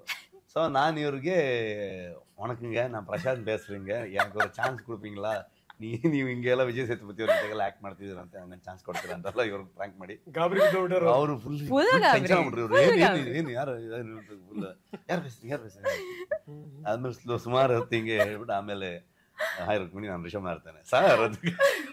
ನಾನ್ ಗಾಡಿಲಿ ಕೂತಿದ್ದೆ ಅಮ್ಮ ಜೊತೆಗೆ, ಎಲ್ಲೋ ಹೋಗ್ತಾ ಇದ್ವಿ. ಅಂಡ್ ಸರ್ ಫುಲ್ ಅಂದ್ರೆ ಅಂಡ್ ಅಷ್ಟು ಫ್ಲೂಯೆಂಟ್ ಆಗಿ ಅವ್ರಿಗೆ ತಮಿಳ್ ಮಾತಾಡಕ್ ಬರುತ್ತಂತ ನಂಗೆ ಗೊತ್ತಿರ್ಲಿಲ್ಲ. ಸೊ ಡೌಟ್ ಇರ್ಲಿಲ್ಲ, ಅಂದ್ರೆ ಫುಲ್ ನಂಗೆ ಗೊತ್ತಾಗ್ಲಿಲ್ಲ. ಮಾತಾಡ್ಬೇಕಾದ್ರೆ ಈಸ್ ಲೈಕ್ ಏನಾದ್ರು ಚಾನ್ಸ್ ಇದ್ರೆ ದಯವಿಟ್ಟು ಹೇಳಿ ಎಸೆದ್ ಸರ್, ನೀವು ಫಸ್ಟ್ ಡೈರೆಕ್ಟರ್ಸ್ ಹತ್ರ ಮಾತಾಡ್ಬೇಕು. ನಾನು ಬ್ರೋಕನ್ ತಮಿಳಲ್ಲಿ நீங்க டைரக்டர்ஸ் கிட்ட பேசுறங்க இல்லனா ப்ரொடக்ஷன் ஹவுஸ்ல காஸ்டிங் கால் போடுறாங்க, நீங்க பார்த்துட்டு ஏதாவது அப்படி பண்ணுங்க எப்படி பண்ணுங்க நான் ಹೇಳ್ತಿದ್ದೀನಿ. ಆಮೇಲೆ ರುಕ್ಮಿಣಿ ನಾನು ರಿಷಬ್ ಮಾತಾಡ್ತಿರೋದು ಹೋಗ್ಬಿಟ್ಟ ಕಾರಲ್ಲಿ. ನಮ್ಮ ಅಮ್ಮಂಗೆ ಆಶ್ಚರ್ಯ, ಲೈಕ್ ಏನಾಯ್ತು ನಿಂಗೆ. ಬಟ್ ತುಂಬಾ ಖುಷಿ ಆಯ್ತು. ಅಂಡ್ ಆಲ್ಸೋ ಲೈಕ್ ಸರ್ ಹೇಳಿದ್ದೆ, ಸಿಕ್ಕಾಪಟ್ಟೆ ಒಂದು ಸ್ಟ್ರಾಂಗ್ ಪಾತ್ರ. ಸೊ ಅದಕ್ಕೆ ನಾವು ವರ್ಕ್ಶಾಪ್ಸು ಮಾಡಿದ್ವಿ. ಆ ವರ್ಕ್ಶಾಪ್ಸ್ ಅಲ್ಲಿ ಆಕ್ಚುಲಿ ಆ ಥರ ಪ್ರಾಸೆಸ್ ಅಲ್ಲಿ ಐ ಥಿಂಕ್ ಟೀಮ್ಗೂ ಮತ್ತೆ ನಮಗೂ ನಟಿಯಾಗಿ ನನಗೆ ಆ ಕಾನ್ಫಿಡೆನ್ಸ್ ಸಿಗುತ್ತೆ. ಬಿಕಾಸ್ ಇಂಥ ಒಂದು ದೊಡ್ಡ ಸಿನಿಮಾದಲ್ಲಿ ಇಂಥ ಸ್ಟ್ರಾಂಗ್ ರೋಲ್ ಸಿಕ್ಕಿದಾಗ ನಮಗೂ ಅದೇ ಆ ಕಾನ್ಫಿಡೆನ್ಸ್ ಸಿಗಬೇಕು. ನಂಗೆ ಈ ಬಾಡಿ ಲ್ಯಾಂಗ್ವೇಜ್ ಬರುತ್ತೆ, ಅಥವಾ ಈ ಸಿನಿಮಾದಲ್ಲಿ ಆ ಡೈಲೆಕ್ಟು ಇದೆಯಲ್ಲ ದಕ್ಷಿಣ ಕರ್ನಾಟಕದ್ದು ಆ ಕನ್ನಡ. ಸೊ ಅದೆಲ್ಲ ನಾನು ಸ್ವಲ್ಪ ಅರ್ಥ ಮಾಡ್ಕೊಳ್ಬೇಕು, ನನಗೂ ಆ ಕಾನ್ಫಿಡೆನ್ಸ್ ಬರ್ಬೇಕಂತ ನನ್ಗೆ ಆ ವರ್ಕ್ಶಾಪ್ಸ್ ತುಂಬಾ ಹೆಲ್ಪ್ ಆಯ್ತು. ನ್ಯಾಯ ಒದಗಿಸಿದ್ದಾರೆ, 100% ನ್ಯಾಯ ಒದಗಿಸಿದ್ದಾರೆ. ಅಂಡ್ ತುಂಬಾ ಕಷ್ಟ ಆಗಿದೆ ಪಾಪ. ಸರ್ಟಿಫಿಕೇಟ್ ಸಿಕ್ತು ಸರ್, ರೆಡಿ. ಇಲ್ಲ ಅದ ಅಲ್ಲೇ ಹಂಗ ನಾವು ನ್ಯಾಯ ತಗೊಳ್ಳೋರು ಬಿಡಲ್ಲ, ಪಾಯಿಂಟ್ ಬಂತು ನೋಡಿ. ಅದರಲ್ಲೂ ಇಷ್ಟು ನ್ಯಾಯ ಸಲ್ಲಿಸೋರು ಸಿಕ್ಕಿದಾಗ ಅಂತೂ ಖಂಡಿತವಾಗ್ಲೂ ಅದನ್ನ ಅದ್ಭುತವಾಗಿ ನ್ಯಾಯಪರವಾಗಿ ಇರುತ್ತೆ ಅದು ಅನ್ನೋ ಥರದ್ದೊಂದು ಯೋಚನೆ. ಆಮೇಲೆ ತುಂಬಾ it is not so easy. ಅಂದ್ರೆ ಎಷ್ಟೇ ಅವರು ಈಗ ಒಬ್ರು ಮಿಲಿಟರಿ ಮ್ಯಾನ್ ಮಗಳಾಗಿದ್ದರೂ ಕೂಡ ಒಂದು ಸಿಟಿಲೇ ಇರೋವಂಥವ್ರಿಗೆ ಈ ನಮ್ಮ ಥರ ಈ ಕಾಡು ಮನುಷ್ಯರ ಜೊತೆಗೆ ಸಿನಿಮಾ ಶೂಟಿಂಗ್ ಮಾಡೋದಿದೆಯಲ್ವ, ಭಾಳ ಕಷ್ಟ. ಅವ್ರಿಗೆ ಅದು ಕೈ ಕಾಲೆಲ್ಲ ಹೊಡ್ಕೊಂಡು ಏಟ್ ಮಾಡ್ಕೊಂಡ್ರೆ ಇಡೀ ಟೀಮ್ ಆಗಿದ್ದಾರೆ. ಸೊ ನಾರ್ಮಲಿ ಹೀರೋಯಿನ್ಸ್ಗಳಿಗೆ ಅವ್ರಿಗೆಲ್ಲ ಸ್ವಲ್ಪ ಕಷ್ಟ ಆಗುತ್ತೆ. ಇದು ಸಿಕ್ಕಾಪಟ್ಟೆ ಕಷ್ಟ ಆಯಿತು. ಅಂದರೆ ಆ ಕಾಸ್ಟ್ಯೂಮು ಇವರಿಗೆ ಕೆಲವು ಸಿಚುವೇಶನ್ನಲ್ಲಿ ಕೆಲವು ಸೀನ್ಗಳಲ್ಲಿ ಇವರಿಗೆ ಕರ್ಕೊಂಡು ಹೋಗಿದ್ದೀವಿ. ಲೊಕೇಶನ್ನು ಕುಂದಾಪುರದಿಂದ 1 hour ಹೋಗಬೇಕು ನಮ್ಮ ಊರು ಕೆರಾಡಿಗೆ. ಸೊ ಅಲ್ಲಿಂದ ಮೇಲೆ ಕಾಡು ಒಳಗಡೆಗೆ ಕಾಡಿನ ದಾರಿಲಿ ಗಾಡಿಲಿ ಒಂದು ಅರ್ಧ ಗಂಟೆ ಹೋಗಬೇಕು. ಸೊ ಅಲ್ಲಿಂದ ಮತ್ತೆ 1 hour ನಡ್ಕೊಂಡು ಆಕ್ಚುಯಲ್ ಲೊಕೇಶನ್ಗೆ ಹೋಗ್ಬೇಕು ಎವ್ರಿ ಡೇ. ಬೆಳಗ್ಗೆ ನೀವು ಕಾಸ್ಟ್ಯೂಮ್ ಹಾಕೊಂಡು ಲೊಕೇಶನ್ಗೆ ಹೋದ್ರೆ ನಿಮ್ಗೆ ವಾಪಸ್ ಕ್ಯಾರವನ್ ಅಲ್ಲೆಲ್ಲ ಮೇಲಿರುತ್ತೆ. ಸೊ ಅದಕ್ಕೆ ಬರ್ಬೇಕಂದ್ರೆ ಮತ್ತೆ ನೀವು 2 hours ಬೇಕು, 1 hour ಹೋಗಕ್ಕೆ 1 hour ಬರಕ್ಕೆ. ಸೊ ಬೆಳಿಗ್ಗೆ ಬಂದ್ರೆ ನಮ್ಗೆ ಅಲ್ಲೇ ತಿಂಡಿ ಅಲ್ಲೇ ಊಟ ಕಂಪ್ಲೀಟ್ ನಾವು ಶೂಟ್ ಎಲ್ಲ ಮುಗಿಸ್ಕೊಂಡು ಸಾಯಂಕಾಲ ವಾಪಸ್ ಹೋಗೋದು. ಸೊ ಬೇಸಿಕಲಿ ಹೋಗಿ ರೀಚ್ ಆಗಿ ವಾಪಸ್ ಹೋಟ್ಲಿಗೆ ಹೋಗ್ಬೇಕಾದ್ರೆ ನಮ್ಮ ಊರಲ್ಲಿ ಶೂಟ್ ಮಾಡ್ತಿರೋ 9 ಗಂಟೆ 10 ಗಂಟೆ ಆಗೋದು. ಬೆಳಿಗ್ಗೆ ಮತ್ತೆ ಪುನಃ ಬೆಳಿಗ್ಗೆ 3 ಗಂಟೆ 3:30 ಎದ್ದೇಳಬೇಕು ನಾವು, 4 ಗಂಟೆಗೆ ಹೊರಡ್ಬೇಕು ಅಲ್ಲಿಂದ. ಸೊ 5:05 ಬಂದ್ರೆ ಬೆಳಿಗ್ಗೆ ಎಲ್ಲರೂ ಮೇಕಪ್ ಹಾಕಿ ಬೆಳಿಗ್ಗೆ ಅರ್ಲಿ ಮಾರ್ನಿಂಗ್ ಶೂಟ್ ಮಾಡ್ಬೋದು. So most of the shoot ನಾವು ಗೋಲ್ಡನ್ ಅವರ್ಸ್ ಅಲ್ಲಿ ಶೂಟ್ ಮಾಡ್ತಿದ್ವಿ. Early in the morning, late in the evening. So late day for night ಸೀಕ್ವೆನ್ಸ್ಗಳು ಅಂದ್ರೆ ನೈಟ್ ಅಲ್ಲೇ ಇರುತ್ತೆ. ಅದು ಶೂಟ್ ಮಾಡ್ಬೇಕಾದ್ರೆ ನಾವು ಅದನ್ನ ಡೇ ಫಾರ್ ನೈಟ್ ಅಲ್ಲಿ ಮಾಡ್ತೀವಿ. ಯಾಕಂದ್ರೆ ಇಡೀ ಕಾಡೆ ನಾವು ಲೈಟ್ ಮಾಡಕ್ಕಾಗಲ್ಲ. ಬಟ್ ವಿಜುವಲ್ ಬ್ಯೂಟಿ ಅದು ಬೇರೆನೇ ಇರುತ್ತೆ ಗೋಲ್ಡನ್ ಅವರ್ಸ್ ಶೂಟ್ ಮಾಡಿದಾಗ. ಹಂಗಾಗಿ ಬಹಳ ಕಾಟ ಕೊಟ್ಟಿದೀವಿ ಇವರಿಗೆಲ್ಲ. ಅರ್ಲಿ ಮಾರ್ನಿಂಗ್ ಹೆವಿ ಹೆಕ್ಟಿಕ್, ಆಮೇಲೆ ಮಳೆ ಬೇರೆ ಸಿಕ್ಕಾಪಟ್ಟೆ ಮಳೆ. ನೀವು ಒಂದ್ ಲೊಕೇಶನ್ ಅಂತೂ ಇವರು ಹಾರ್ಸ್ ಮೇಲೆ ಇವ್ರು ಕೂತಿದ್ದಾರೆ. ಸೊ ಒಂದು ಸುತ್ತ ಮರಗಳು ಬರುತ್ತೆ. ಆ ಒಂದು ಟಾಪ್ ಆಂಗಲ್ ಇಂದ ಸ್ವಲ್ಪ ಸ್ಲೋಲಿ ಹಿಂಗೆ ಹೋಗ್ತಾ ಇರುತ್ತೆ ಒಂದು ಶಾಟ್. ಇವ್ರು ಕೂತಿರೋದು ಹಿಂದೆ ಸೋಲ್ಜರ್ಸ್ ಇರ್ತಾರೆ. ಅದು ನಮ್ಮ ಕೆರಾಡಿಲಿ ಶೂಟ್ ಮಾಡಿದ್ ನಾನು, ನಮ್ಮ ಊರಲ್ಲೇ. ಸೊ ಅಲ್ಲಿ ಹೆಂಗಿದೆ ಅಂತಂದ್ರೆ ನಾವು ನೀರಿಂದ ಮೇಲೆ ಹೋಗ್ತಿರ್ಲಿಲ್ಲ.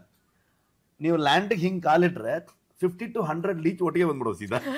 ಅದು ಸೊ ಹಂಗಾಗಿ ಎಲ್ಲ ಅಲ್ಲೇ ನೀರಲ್ಲೇ ಇದ್ವಿ, ಮೇಲೆ ಹೋಗ್ತಿರ್ಲಿಲ್ಲ ಸೀದಾ. ಸೊ ಆತರ.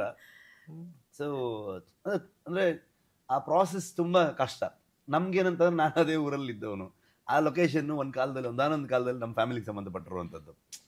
ಒಂದ್ ಕಾಲದಲ್ಲಿ ಅದೊಂದು ಬ್ಯೂಟಿಫುಲ್ ಸ್ಟೋರಿ ಅದು. ಸೊ ಅದೆಲ್ಲ ಗೊತ್ತು ನಮ್ಗೆ. ಆ ಊರ ಒಳಗಡೆ ನಾವು ಓಡಾಡ್ಕೊಂಡು ಇದ್ದವ್ರು ನಮ್ಗೆ ಅಲ್ಲಿ ಯಾವ್ದು ಲೀಚ್ ಕಚ್ಚಿದ್ರು ಏನಾಗಲ್ಲ, ಅಲ್ಲಿ ಏನ್ ತಾಗದ್ರು ಏನಾಗಲ್ಲ. ಬಟ್ ಇವರು ಇಲ್ಲ ಬೆಂಗಳೂರಿಗೆ ಬಂದವ್ರಿಗೆ ಸೊ ಅದೊಂದು ತುಂಬಾ ಹೊಸ್ತು, ಆ ಭಯ ಆಗುತ್ತೆ ಎಲ್ಲ ಇದ್ರೂ ಕೂಡ ಅಲ್ಲಿ ಹೆಂಗೆ ಅಂತ ಗೊತ್ತಿಲ್ವಲ್ಲ. ಸೊ ಹಾಗಾಗಿ ಇಡೀ ಟೀಮ್ ಜೊತೆಗೆ ಇವರು ಎಲ್ಲರೂ ತುಂಬಾ ಇಲ್ಲ sir, but I have to say ಅಂದ್ರೆ ನಮ್ಮ ಪರ್ಸ್ಪೆಕ್ಟಿವ್ ಇಂದ ಅದಷ್ಟು ನಮ್ಗೆ ಆತರ ಒಂದು ಲೊಕೇಶನ್ ಎಕ್ಸ್ಪ್ಲೋರ್ ಮಾಡೋ ಅವಕಾಶ ಸಿಕ್ಕಿರಲ್ಲ. ಸೊ ನಮ್ಗೆ it's a very beautiful thing. And also ಅಂದ್ರೆ ಇಡೀ ಟೀಮ್ ರಿಷಬ್ ಸರ್ ಇಂದ ಹಿಡಿದು ನಮ್ಮ ಪ್ರೊಡಕ್ಷನ್ ಅವರು, ಕೇಟರಿಂಗ್ ನವರು, ಲೈಟ್ ಆಫೀಸರ್ಸ್, ಜಿಮ್ಮಿ ಎಲ್ಲ ಎತ್ಕೊಂಡು ಅವ್ರು ಟ್ರೆಕ್ ಮಾಡ್ತಿದಾರಲ್ಲ 1 hour ಕೆಳಗಡೆ ಕಾಡಲ್ಲಿ. ಅದೇ ಹೊತ್ಕೊಂಡ್ ಬರ್ಬೇಕು. ನಮ್ಗೆ ಅಟ್ಲೀಸ್ಟ್ ಅಸಿಸ್ಟೆಂಟ್ಸ್ ಇರ್ತಾರೆ, ಅಂದ್ರೆ ಹೆಲ್ಪ್ ಮಾಡೋರು ಇರ್ತಾರೆ. ಸೊ ಅಂದ್ರೆ ಆ ಟೀಮ್ ಸ್ಪಿರಿಟ್ ಅಂತೂ ಅದ್ರ ಬಗ್ಗೆ ಹೇಳಲೇಬೇಕು. ಯಾವಾಗಲೂ ಕಡಿಮೆ ಆಗಬಾರ್ದಲ್ಲ. ಅದು ನಿಮ್ಗೆ 4 ದಿವಸ ಎಲ್ರಿಗೂ ಇರುತ್ತೆ, 5ನೇ ದಿವಸ ಸ್ಟಾರ್ಟ್ ಆಗುತ್ತೆ. ಒಂದ್ ದಿವಸ ಶುರು ಮಾಡೋದು ದೊಡ್ಡ ವಿಷಯನೇ ಅಲ್ಲ ಅದು. ಎಲ್ಲ ನುಗ್ಗಿ ಏನೋ ಹೊಡೆದಾಡ್ಬಿಡೋಣ ಅಂತ. ನಿಮ್ಗೆ ಸ್ವಲ್ಪ ನಿಧಾನಕ್ಕೆ ಊರುಗಳು ಹೇಳಕ್ ಶುರು ಆಗತ್ತೆ, ಕಾಲ್ಗಳು ಲೇಟ್ ಆಗತ್ತೆ, ಮಂಡಿ ಹೊಡಿಯುತ್ತೆ, ಏನೋ ಚುಚ್ಚುತ್ತೆ, ಕೀರುತ್ತೆ, ಏನೋ ಆಗಕ್ ಶುರು ಆಗತ್ತೆ. ಸೊ ಆ ಫಾರೆಸ್ಟ್ ಒಳಗಡೆ ಹೋಗ್ತಾ ಹೋಗ್ತಾ ಹೋಗ್ತಾ ಹೋಗ್ತಾ ಎವ್ರಿ ಡೇ ನಿಮ್ಮ ಹತ್ರ ಹೊರಗಡೆ ವರ್ಡ್ ಕನೆಕ್ಷನ್ ಇರಲ್ಲ. ನಿಮ್ಮ ಕೆಲವು ಅಭ್ಯಾಸಗಳಿರುತ್ತೆ. ಇಡೀ ದಿವಸ ಫೋನ್ ನೋಡೋಂಥದ್ದು, ನೆಟ್ವರ್ಕ್ ಇಲ್ಲ ಅಲ್ಲಿ, ನೀವೇನ್ ನೋಡಕ್ಕಾಗಲ್ಲ. ಒಂದು ವಿಡಿಯೋ ಮಾಡ್ಕೊಂಡು ನೀವೇ ಕಲ್ಲಿದ್ದಂಗೆ ಇಟ್ಸ್ ಯೂಸ್ಲೆಸ್. ನೀವು ಎಷ್ಟಂತ ನೋಡ್ತೀವಿ, ಏನಂತ ಡೌನ್ಲೋಡ್ ಮಾಡ್ಕೊಂಡು ನೋಡ್ಬೇಕು ನೀವು ಅಷ್ಟೇ ಅಂತ. ಸೊ ಅಲ್ಲಿಗೆ ಬಂದಾಗ ಅದು ತುಂಬಾ ಇದಿತ್ತು. ಆಮೇಲೆ ನೀವು 250 ದಿವಸ, ಆ ಒಂದು ಇಡೀ 1.5 ವರ್ಷ, ಅಂಡ್ ಅದ್ರ ಜೊತೆಗೆ ಪ್ರೀ ಪ್ರೊಡಕ್ಷನ್, ಇದ್ರ ಜೊತೆಗೆ ಸೆಟ್ ಆಗ್ತಿದ್ದಂತಹ ಕೆಲವು ಕಾರ್ಮಿಕರು, ಕಾರ್ಪೆಂಟರ್ಸು, ಪೇಂಟರ್ಸು, ಮೌಲ್ಡರ್ಸು, ಇವ್ರುಗಳದ್ದೆಲ್ಲ ಆಲ್ಮೋಸ್ಟ್ 2 years ಮೇಲೆ. ಕೋ ರೈಟರ್ಸು ನಮ್ದು, ನಮ್ಮ ಫ್ಯಾಮಿಲಿದು, ಪ್ರಗತಿ, ನಾವು ಅರವಿಂದ್, ಇವ್ರದೆಲ್ಲ 3 years ಜರ್ನಿ, ಅಂದ್ರೆ 5 years ಲೆಕ್ಕಾಚಾರ ಫಸ್ಟ್ ಪಾರ್ಟಿನೆಲ್ಲ ಸೇರ್ಕೊಂಡ್ರೆ. ಸೊ ಅದ್ರ ಒಳಗಡೆ ನೀವು ಮುಳುಗೋಗ್ಬಿಟ್ಟಿರ್ತೀವಲ್ವಾ. ಸೊ ಆಗ ರೆಗ್ಯುಲರ್ ಆಗಿ ಫಿಲ್ಮ್ ಅಲ್ಲಿ ಕೆಲಸ ಮಾಡೋರು ಅಥವಾ ಈ ತರ ಫಿಲ್ಮ್ ಬಂದು ಕೆಲಸ ಮಾಡೋದಕ್ಕೂ ತುಂಬಾ ವ್ಯತ್ಯಾಸ ಇರುತ್ತೆ. ಅವ್ರಿಗೆ ಆ ಕೆಲ್ಸದ ಬೇಕಲ್ಲ, ಅವ್ರಿಗೆ ಏನ್ ದುಡಿತಾರೆ, ಬೇರೆ ಫಿಲ್ಮ್ ದುಡಿಯೋದೇ ದುಡಿತಿರ್ತಾರೆ. ಸೊ ನೀವು ಅದೇ ಸಂಬಳ ತಗೊಂಡು ನೀವು ಅದೇ ಕಾಲ್ ಶೀಟಿಗೆ ಕೆಲಸ ಮಾಡ್ತಿರ್ಬೇಕಾದ್ರೆ ಆ ಎಫರ್ಟ್ ಬೇಕಲ್ಲ. ಓನ್ಲಿ ಬಿಕಾಸ್ ಅದೊಂದು ನನಗೆ ಅದು ಯಾವತ್ತು ಖುಷಿ ಅಂದ್ರೆ ಇಡೀ ಟೀಮ್ಗೆ ನನ್ನ ಮೇಲೆ ಒಂದು ವಿಚಿತ್ರ ಪ್ರೀತಿ, ನನ್ನ ಮೇಲೆ ಒಂದು ಏನೋ ಒಂದು ಅವ್ರಿಗೊಂದು ಇಮೋಷನ್ಸ್ ಹಂಗಿದ್ದೀರಿ ನೀವು. ಸೊ ನಾನು ಯಾವಾಗ್ಲೂ ನನ್ನೊಂದು ಬೆನ್ನಿಗೆ ನಿಂತ್ಕೊಂಡ್ಬಿಡ್ತಾರೆ ಅವರು. ಲೈಟ್ ಹುಡುಗರು, ಪ್ರೊಡಕ್ಷನ್ ಹುಡುಗರು, ಕಾಸ್ಟ್ಯೂಮ್ ಹುಡುಗರು, ಆರ್ಟ್ ಹುಡುಗರು, ಎಲ್ಲರೂ. ಇಂಥವ್ರು ಇಲ್ಲ ಅಂತಿಲ್ಲ, ಕ್ಯಾಮ್ರಾ ಹುಡುಗರಾಗ್ಲಿ, ಏನೇ ಪ್ರಾಬ್ಲಮ್ ಆಗ್ಲಿ, ಏನೇ ಆಗ್ಲಿ ಅವ್ರು ಇದಾರೆ. ನಾನ್ ಬೈತಾನೆ ಇರ್ತೀನಿ, ನಾನು ಏನೋ ಕೂಗಾಡ್ತಿರ್ತೀನಿ, ಕೆಟ್ಟದಾಗ ಬೈತಿರ್ತೀವಿ ಆ ಶೂಟಿಂಗ್ ಇದರಲ್ಲಿ. ಬಟ್ ಅವ್ರಿಗೆ ಗೊತ್ತು, ಅವ್ರಿಗೆ ವಿದಿನ್ ನೋ ಟೈಮ್ ಹೋಗ್ಬಿಟ್ಟು ಈಗ ಏನಲ್ವ ಅಂತ ಅನ್ಕೊಂಡು ಒಂದ್ ಹೆಗಲ ಮೇಲೆ ಕೈ ಹಾಕೊಂಡ್ರೆ ಅವ್ರಿಗೆ ಅದೇ ಖುಷಿ. ಅವ್ರ ಕೆಲ್ಸದ ಜೋಶೇ ಬೇರೆ. ಮಗ ಏನೋ ಮಾಡಕ್ಕಾಗಲ್ವ ಅಂತಂದ್ರೆ ಅಲ್ಲಿ ಲೆಕ್ಕಾಚಾರ ಬೇರೆ. ಬೈದ್ರು ಏನ್ ಮಾಡಿದ್ರು ಅವ್ರ ಸ್ಪಿರಿಟ್ ಒಂದ್ ದಿವ್ಸನು ಡೌನ್ ಆಗ್ಲಿಲ್ಲ. ಹಂಗಾಗಿ ಈ ಮಳೆ, ಗಾಳಿ, ಬಿಸಿಲು, ಸೊ ಇವತ್ತಿಗೂ ನನಗೆ ಎಲ್ಲ ಈ ಕಾಲಲ್ಲೆಲ್ಲ ಇದಾಗಿ ಟ್ಯಾನ್ ಆಗಿರೋದ್ರಲ್ಲಿ ಇನ್ನು ಹೋಗೇ ಇಲ್ಲ. ಆ ಪಾರ್ಟಿ ಬಿಸಿಲು, ಎಕ್ಸ್ಟ್ರೀಮ್ ಮಳೆ, ಎಕ್ಸ್ಟ್ರೀಮ್ ಚಳಿ, ಕಂಟಿನ್ಯೂಸ್ ನೈಟ್ ಶೂಟ್ಸ್. ಒಂದ್ 25 ದಿನ ನೈಟ್ ಶೂಟ್, ಒಂದ್ ಕಂಟಿನ್ಯೂಸ್ ಸ್ಟ್ರೆಚ್ ಮಾಡಿದ್ವಿ ಒಂದ್ ಸೀಕ್ವೆನ್ಸ್ಗೆ. ಅದ್ ಹೆಂಗಿತ್ತಂತಂದ್ರೆ ಬೆಳಿಗ್ಗೆ ಈವ್ನಿಂಗ್ ಬರ್ಬೇಕಾದ್ರೆ ಅದು ಎಲ್ಲಿಂದನೋ ಒಂದು ಶಕ್ತಿ, ಒಂದು ಎನರ್ಜಿ ಬರುತ್ತೆ. ಬರ್ತೀವಿ ನಾವು ಸಂಜೆ ಆಗ್ತಿದ್ದಂಗೆ ಅಲ್ಲಿ ಸ್ಪಾಟ್ಗೆ ಬರ್ಬೇಕಾದ್ರೆ. ಬಂದು ಇಡೀ ಶೂಟಿಂಗ್ ಸ್ಟಾರ್ಟ್ ಮಾಡಿ roll camera, rolling, action, last pack up ಹೇಳಿದ್ರೆ ಅಷ್ಟೊತ್ತಿಗೆ ಕೊಲ್ಯಾಪ್ಸ್ ಆಗ್ತೀವಲ್ಲ. ಇದು ಎವ್ರಿ ಡೇ ಆಗುತ್ತೆ. ನನ್ನ ಮೇಕಪ್ ಟೀಮ್ ಅವರಿದ್ರು, ಒಂದಷ್ಟು ಜನ ಕರ್ನಾಟಕದ ಟೀಮ್ ಅವರು, ಒಂದಷ್ಟು ಜನ ಕೇರಳದ ಟೀಮ್ ಅವರಿದ್ರು. ಸೊ ಅವರೊಂದು 3-4 ಜನ ದಿನ ನನ್ನನ್ನ ಈ ಹುಟ್ಟಿರೋ ಮಗುಗೆ ಅವರು ಎಣ್ಣೆ ಹಚ್ಚಿ ಸ್ನಾನ ಮಾಡಿಸ್ತಾರಲ್ಲ, ಎವ್ರಿ ಡೇ ನಾನು ಮಾಡಿದ್ದಾರೆ. ಹಾಗೆ ಇಲ್ಲಾಂದ್ರೆ ನಾನು ಯಾವತ್ತೂ ಹುಷಾರು ತಪ್ಪಿ ಕೊಲ್ಯಾಪ್ಸ್ ಆಗಿ ಹೋಗ್ಬಿಡ್ತಿದ್ದೆ ನಾನು ಮೋಸ್ಟ್ಲಿ. ಅಷ್ಟು ಸುಸ್ತಾಗ್ಬಿಡ್ತಿದ್ರಿ. ಅಂದ್ರೆ ಅಷ್ಟು ಹೆವಿ ಹಿಂಡ್ಬಿಡ್ತಾ ಇತ್ತು ಜೀವನ. ಸೊ ಅಷ್ಟು ಪ್ರತಿದಿನ ಬೆಳಿಗ್ಗೆ ನನ್ಗೆ ಇಡೀ ಆ ಧೂಳು, ಮಣ್ಣು, ಅಲ್ಲಿರೋ ಡಸ್ಟು ಎಲ್ಲಾನು ಸೇರ್ಕೊಂಡು ಪ್ರತಿದಿನ ಎಣ್ಣೆ ಹಚ್ಚೋರು. ತಲೆಗೆಲ್ಲ ಎಣ್ಣೆ ಹಚ್ಚಿ ಕಾಲವ್ರಿಗೆಲ್ಲ ಫುಲ್ ಮಸಾಜ್ ಮಾಡ್ದಂಗೆ ಮಾಡಿ ಕೂರಿಸ್ಕೊಂಡು ಅದು ಯಾವ್ದೋ ಕಾಡ್ ಮಧ್ಯದಲ್ಲಿ ಓಕೆ ಎಲ್ಲ ಹೋಗಿರ್ತೇವೆ. ಬರೀ ಫಿಸಿಕಲ್ ಸ್ಟ್ರೆಸ್ ಮತ್ತೆ mental thing of making the film. ಮತ್ತೆ ನೀವು ವರ್ಕೌಟ್ಸ್ ಇತ್ತಲ್ಲ ಸರ್, ಸೆಟ್ ಎಲ್ಲ ಮಾಡ್ತಾ ಇದ್ರಿ. ಸೆಟ್ ಅಲ್ಲಿ ಫುಲ್ ಎಕ್ವಿಪ್ಮೆಂಟ್ ಎಲ್ಲ ಎತ್ಕೊಂಡ್ ಬಂದು ಮಧ್ಯದಲ್ಲಿ ಟೈಮೇ ಇಲ್ಲ ಅಂದ್ರೆ ವರ್ಕೌಟ್ ಅಲ್ಲ, ಆಕ್ಚುಲಿ ನಿಮ್ ಡಯಟ್ ನೀಟ್ ಆಗಿರ್ಬೇಕು, ಸ್ಲೀಪ್ ಆಗಿರ್ಬೇಕು. ನಾವೆಲ್ಲ ಲಂಚ್ ಅಲ್ಲಿ ಊಟ ಮಾಡ್ತಾ ಇದೀವಿ ಸರ್, ಅಲ್ಲಿ ಬೈಸಪ್ ಕರ್ಲ್ಸ್ ಮಾಡ್ತಾ ಇದಾರೆ. ಇಟ್ ವಾಸ್ ನಾನು ಕೇಳಿದೆ ಮೇಡಮ್, ಏನು ಅಂದ್ರೆ ಈ ಬೆಳಗಿನ ತನಕ ಇವ್ರು ಕೆಲಸ ಮಾಡಿ ನೋಡಿದ್ರೆ ಹಿಂಗ್ ಗೊತ್ತಾ, ಮತ್ತೇನೋ ಎಕ್ಸರ್ಸೈಸ್ ಮಾಡಿ ಮತ್ತೆ ರೆಡಿ ಹಿಂಗದು. ಅಂದ್ರೆ ನಿಮ್ಗೆ ನೀವು ಎಷ್ಟು ದೇಹವನ್ನ ದಂಡಿಸ್ತೀರಾ ಅಷ್ಟು ಆಕ್ಟಿವ್ ಆಗಿರ್ತೀರ. ನೀವು ಅನ್ಕೊಳ್ತೀರಾ ನಾನು ಕೆಲಸ ಮಾಡಿ ಸುಸ್ತಾಗಿದೆ ಅಂತ, ಬಂದು ಒಂದು 100 ಡಿಪ್ಸ್ ಹೊಡಿದ್ರೆ, ಒಂದು 10 ಡಿಪ್ಸ್ ಹೊಡಿದ್ರೆ ರೀಚಾರ್ಜ್ ಆಗ್ಬಿಡುತ್ತೆ ನಿಮ್ಗೆ. ಎಕ್ಸರ್ಸೈಸ್ ಅನ್ನೋದು ಮನುಷ್ಯನಿಗೆ ಅದೇ ಅಲ್ವಾ, ನಿಮ್ಗೆ ರಿಸೈಕಲ್ ಆಗ್ತಾನೆ ಇರುತ್ತೆ. ಮನುಷ್ಯನ ಇದದು ನೇಚರ್ ಅಲ್ಲಿ ಇರೋಂಥದ್ದು. ನೀವು ಎಷ್ಟು ದೇಹ ದಂಡಿಸ್ತೀರಾ ಅಷ್ಟು ಆಕ್ಟಿವ್ ಆಗಿರ್ತೀರ, ಅಷ್ಟು ಹೆಲ್ದಿ ಆಗಿರ್ತೀರ. ಎಂತ ಅದ್ಭುತ ನೋಡಿ. ಮೊನ್ನೆ ಯಾವುದೋ ಒಂದು ಓದ್ತಾ ಇದ್ದೆ ರಿಷಬ್, ಜಪಾನ್ ಅಲ್ಲಿ ಮೀನುಗಳ ಸಂಖ್ಯೆ ಕಡಿಮೆ ಆದಾಗ ಅವರು ಸಮುದ್ರದ ನಡುವೆ ಹೋಗಿ ಆಳಕ್ಕೆ ಹೋಗಿ ಮೀನು ಹಿಡಿತಾ ಇದ್ರು. ಫ್ರೆಶ್ನೆಸ್ ಮೇಂಟೈನ್ ಮಾಡ್ಕೊಳಕ್ ಆಗ್ತಿರ್ಲಿಲ್ಲಂತೆ. ಗೊತ್ತಾಗ್ಬಿಡೋದು ಜನಗಳಿಗೆ ಟೇಸ್ಟ್ ನೋಡಿದ ತಕ್ಷಣ. ಕೊನೆಗೆ ಅವ್ರು ಏನೇನೋ ಟ್ರೈ ಮಾಡ್ತಾರೆ, ಮಂಜುಗಡ್ಡೆಗಳನ್ನ ಇಡ್ತಾರೆ, ಐಸ್ ಕ್ಯೂಬ್ಸು. ಅದಾದ್ಮೇಲೆ ಏನು ಅಂದ್ರೆ ಕೊನೆಗೆ ಯೋಚನೆ ಮಾಡಿದ್ರೆ ಒಂದು ಟ್ಯಾಂಕ್ನೇ ಇಟ್ಬಿಡ್ಬೇಕು ಅಂತ. ಟ್ಯಾಂಕ್ನೇ ಇಟ್ಟು ಟ್ಯಾಂಕಲ್ಲೇ ತರೋದು ಅದನ್ನ, ಈ ಥರದ್ದು ಅಂದ್ರೆ ಜೀವಂತವಾಗಿರ್ಲಿ ಅಂತ.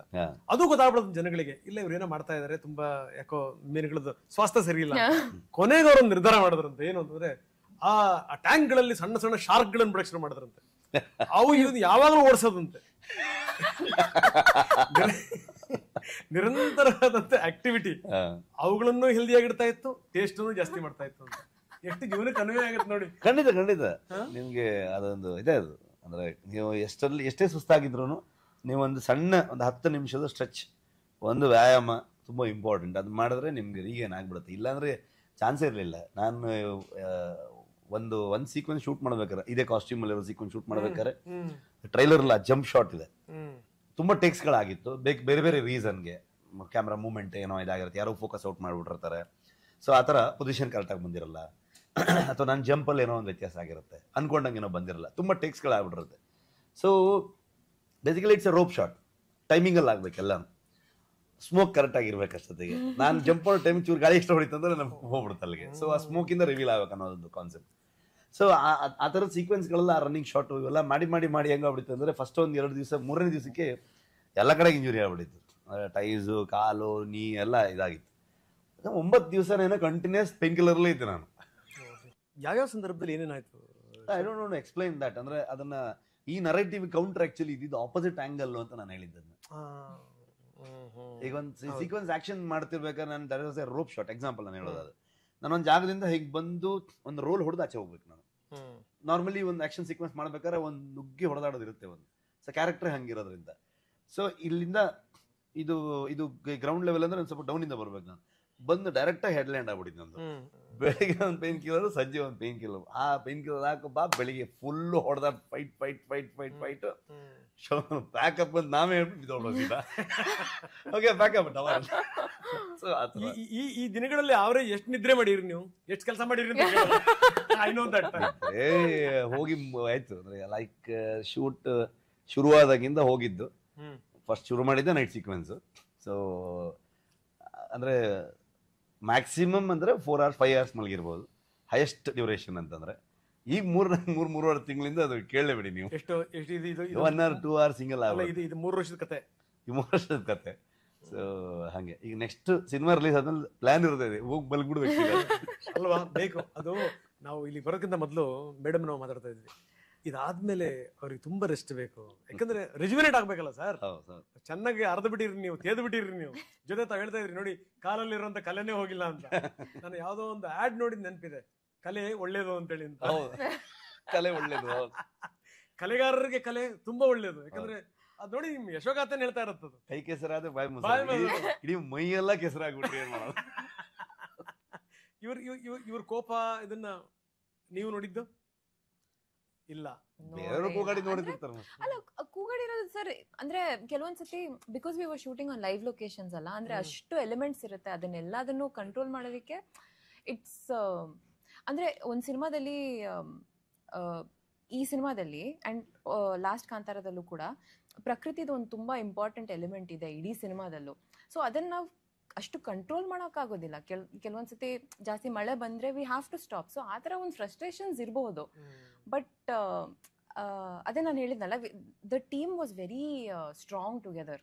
ಆ ಥರ ಅಂದ್ರೆ ಇಂಟರ್ನಲ್ದು ಏನೂ ಇರಲಿಲ್ಲ. ಇಟ್ ವಾಸ್ ಲೈಕ್ ಅಯ್ಯೋ ನಾವು ಈ ಶಾರ್ಟ್ ತೆಗಿಬೇಕು ಅಥವಾ ಆ ಥರದ್ದು ಏನಾದರೂ ಎನ್ವೈರನ್ಮೆಂಟಲ್ ಕನ್ಸರ್ನ್ಸ್ ಬಂದ್ರೆ ಆ ಥರದ್ದು.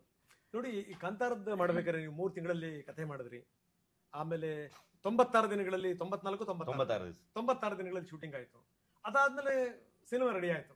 ಹೆಚ್ಚು ಕಡಿಮೆ ನೀವು ಕಥೆ ರೆಡಿ ಮಾಡೋದನ್ನ ಬಿಟ್ರೆ ಒಂದು 4 ತಿಂಗಳಿಗೆ ರೆಡಿ ಮಾಡ್ಬಿಟ್ಟಿದ್ರಿ ಓವರ್ ಆಲ್ ಅಂತ ಅನಿಸ್ತಾ ಇದೆ. ಎಲ್ಲ ಸೇರಿ ಅಂದ್ರೆ 1 ವರ್ಷದ ಹಿಂದೆ ಶುರು ಮಾಡಿ 1 ವರ್ಷ ಎಕ್ಸಾಕ್ಟ್ 1 year ಅಲ್ಲಿ. ಹೌದು, ಟರ್ನ್ ಕಿ ಪ್ರಾಜೆಕ್ಟ್ ತರ ಸ್ಟಾರ್ಟ್ ಟು ಎಂಡ್. ಬಟ್ ಇದು ಇಟ್ ಟುಕ್ 3 years. ಕೆಲವು ಕಥೆಗಳು ಅದು ಡಿಮಾಂಡ್ ಮಾಡ್ಬಿಡುತ್ತೆ, ಅದಕ್ಕೆ ರಿಸರ್ಚ್ ಬೇಕು, ಅಥವಾ ಅದಕ್ಕೆ ಬೇಕಾಗಿರುವಂಥ ವ್ಯವಸ್ಥೆಗಳಾಗಬೇಕು, ಪ್ಲಾನಿಂಗ್ ಆಗಬೇಕು, ಕಾಸ್ಟಿಂಗು, ಅದು ಕತೆಗೆ ಡಿಮಾಂಡ್ ಆಗಿರುವಂಥದ್ದು ಎಲ್ಲವನ್ನು ವ್ಯವಸ್ಥೆ ಮಾಡ್ಬೇಕಂತಂದಾಗ ಇಟ್ಸ್ ಟೈಮ್. ಅಂದರೆ ಅದು ಟೈಮ್ ತೊಗೊಳುತ್ತೆ. ಅದು ಯಾವತ್ತು ಯಾವ ಸಿನಿಮಾ ಹೆಂಗೆ ಏನು ತೊಗೊಳುತ್ತೆ ಹಂಗೆ ಹೋಗ್ತೀವಿ ಸೀದಾ.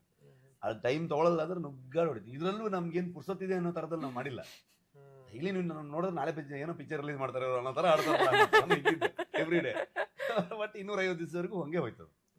ಹೆಂಗೆ ಕಂಪ್ಲೀಟ್ ಎಲ್ಲದೂ ಕೂಡ ಸ್ಕೆಲಿಟನ್ ರೆಡಿ ಮಾಡ್ಕೊಂಡು ಜೀವ ತುಂಬುವಂತ ಪ್ರಯತ್ನ ಅಥವಾ ಆಯಾ ಸಂದರ್ಭಕ್ಕೆ ತಕ್ಕಂಗೆ ಬದಲಾಗ್ತಾ ಹೋಗುತ್ತಾ? ಇಲ್ಲ, ಅದು ಕಂಪ್ಲೀಟ್ಲಿ ಅದರ ಬೇಸ್ ಸ್ಟ್ರಕ್ಚರ್ ರೆಡಿ ಇರುತ್ತೆ, ಸ್ಟಾರ್ಟ್ ಟು ಎಂಡ್ ಕಥೆ, ಫೌಂಡೇಶನ್ ರೆಡಿ ಇರುತ್ತೆ, ಸ್ಟ್ರಾಂಗ್ ಪ್ಲೇ, ಡೈಲಾಗ್ ಎಲ್ಲವೂ ಇರುತ್ತೆ.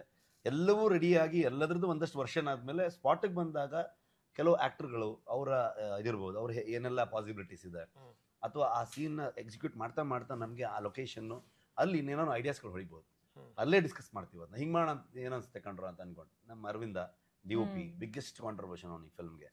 ಅವ್ನು ನನ್ಗೆ ಲಿಟ್ರಲಿ ಒಂದು ಶೋಲ್ಡರ್ ಇದ್ದಂಗೆ. ಅವನು ಒಬ್ಬ ವಿಷನರಿ, ಒಬ್ಬನ ವಿಜುವಲ್ ಒಂದು ಯೋಚನೆಗೆ ಅಂತ ಒಬ್ಬ DOP ಸಿಕ್ಕಿದ್ರೆ ಏನ್ ಬೇಕಾದ್ರೂ ಮಾಡ್ಬೋದು ಅನ್ನೋ ಅಷ್ಟು ಕಾಂಟ್ರಿಬ್ಯೂಷನ್ ಇದೆ. ಅವನು he will become India's biggest DOP one day, ನೋಡ್ತೀರಿ ಬೇಕಾದ್ರೆ. 100% ಅಷ್ಟು ನಿಜವೇ.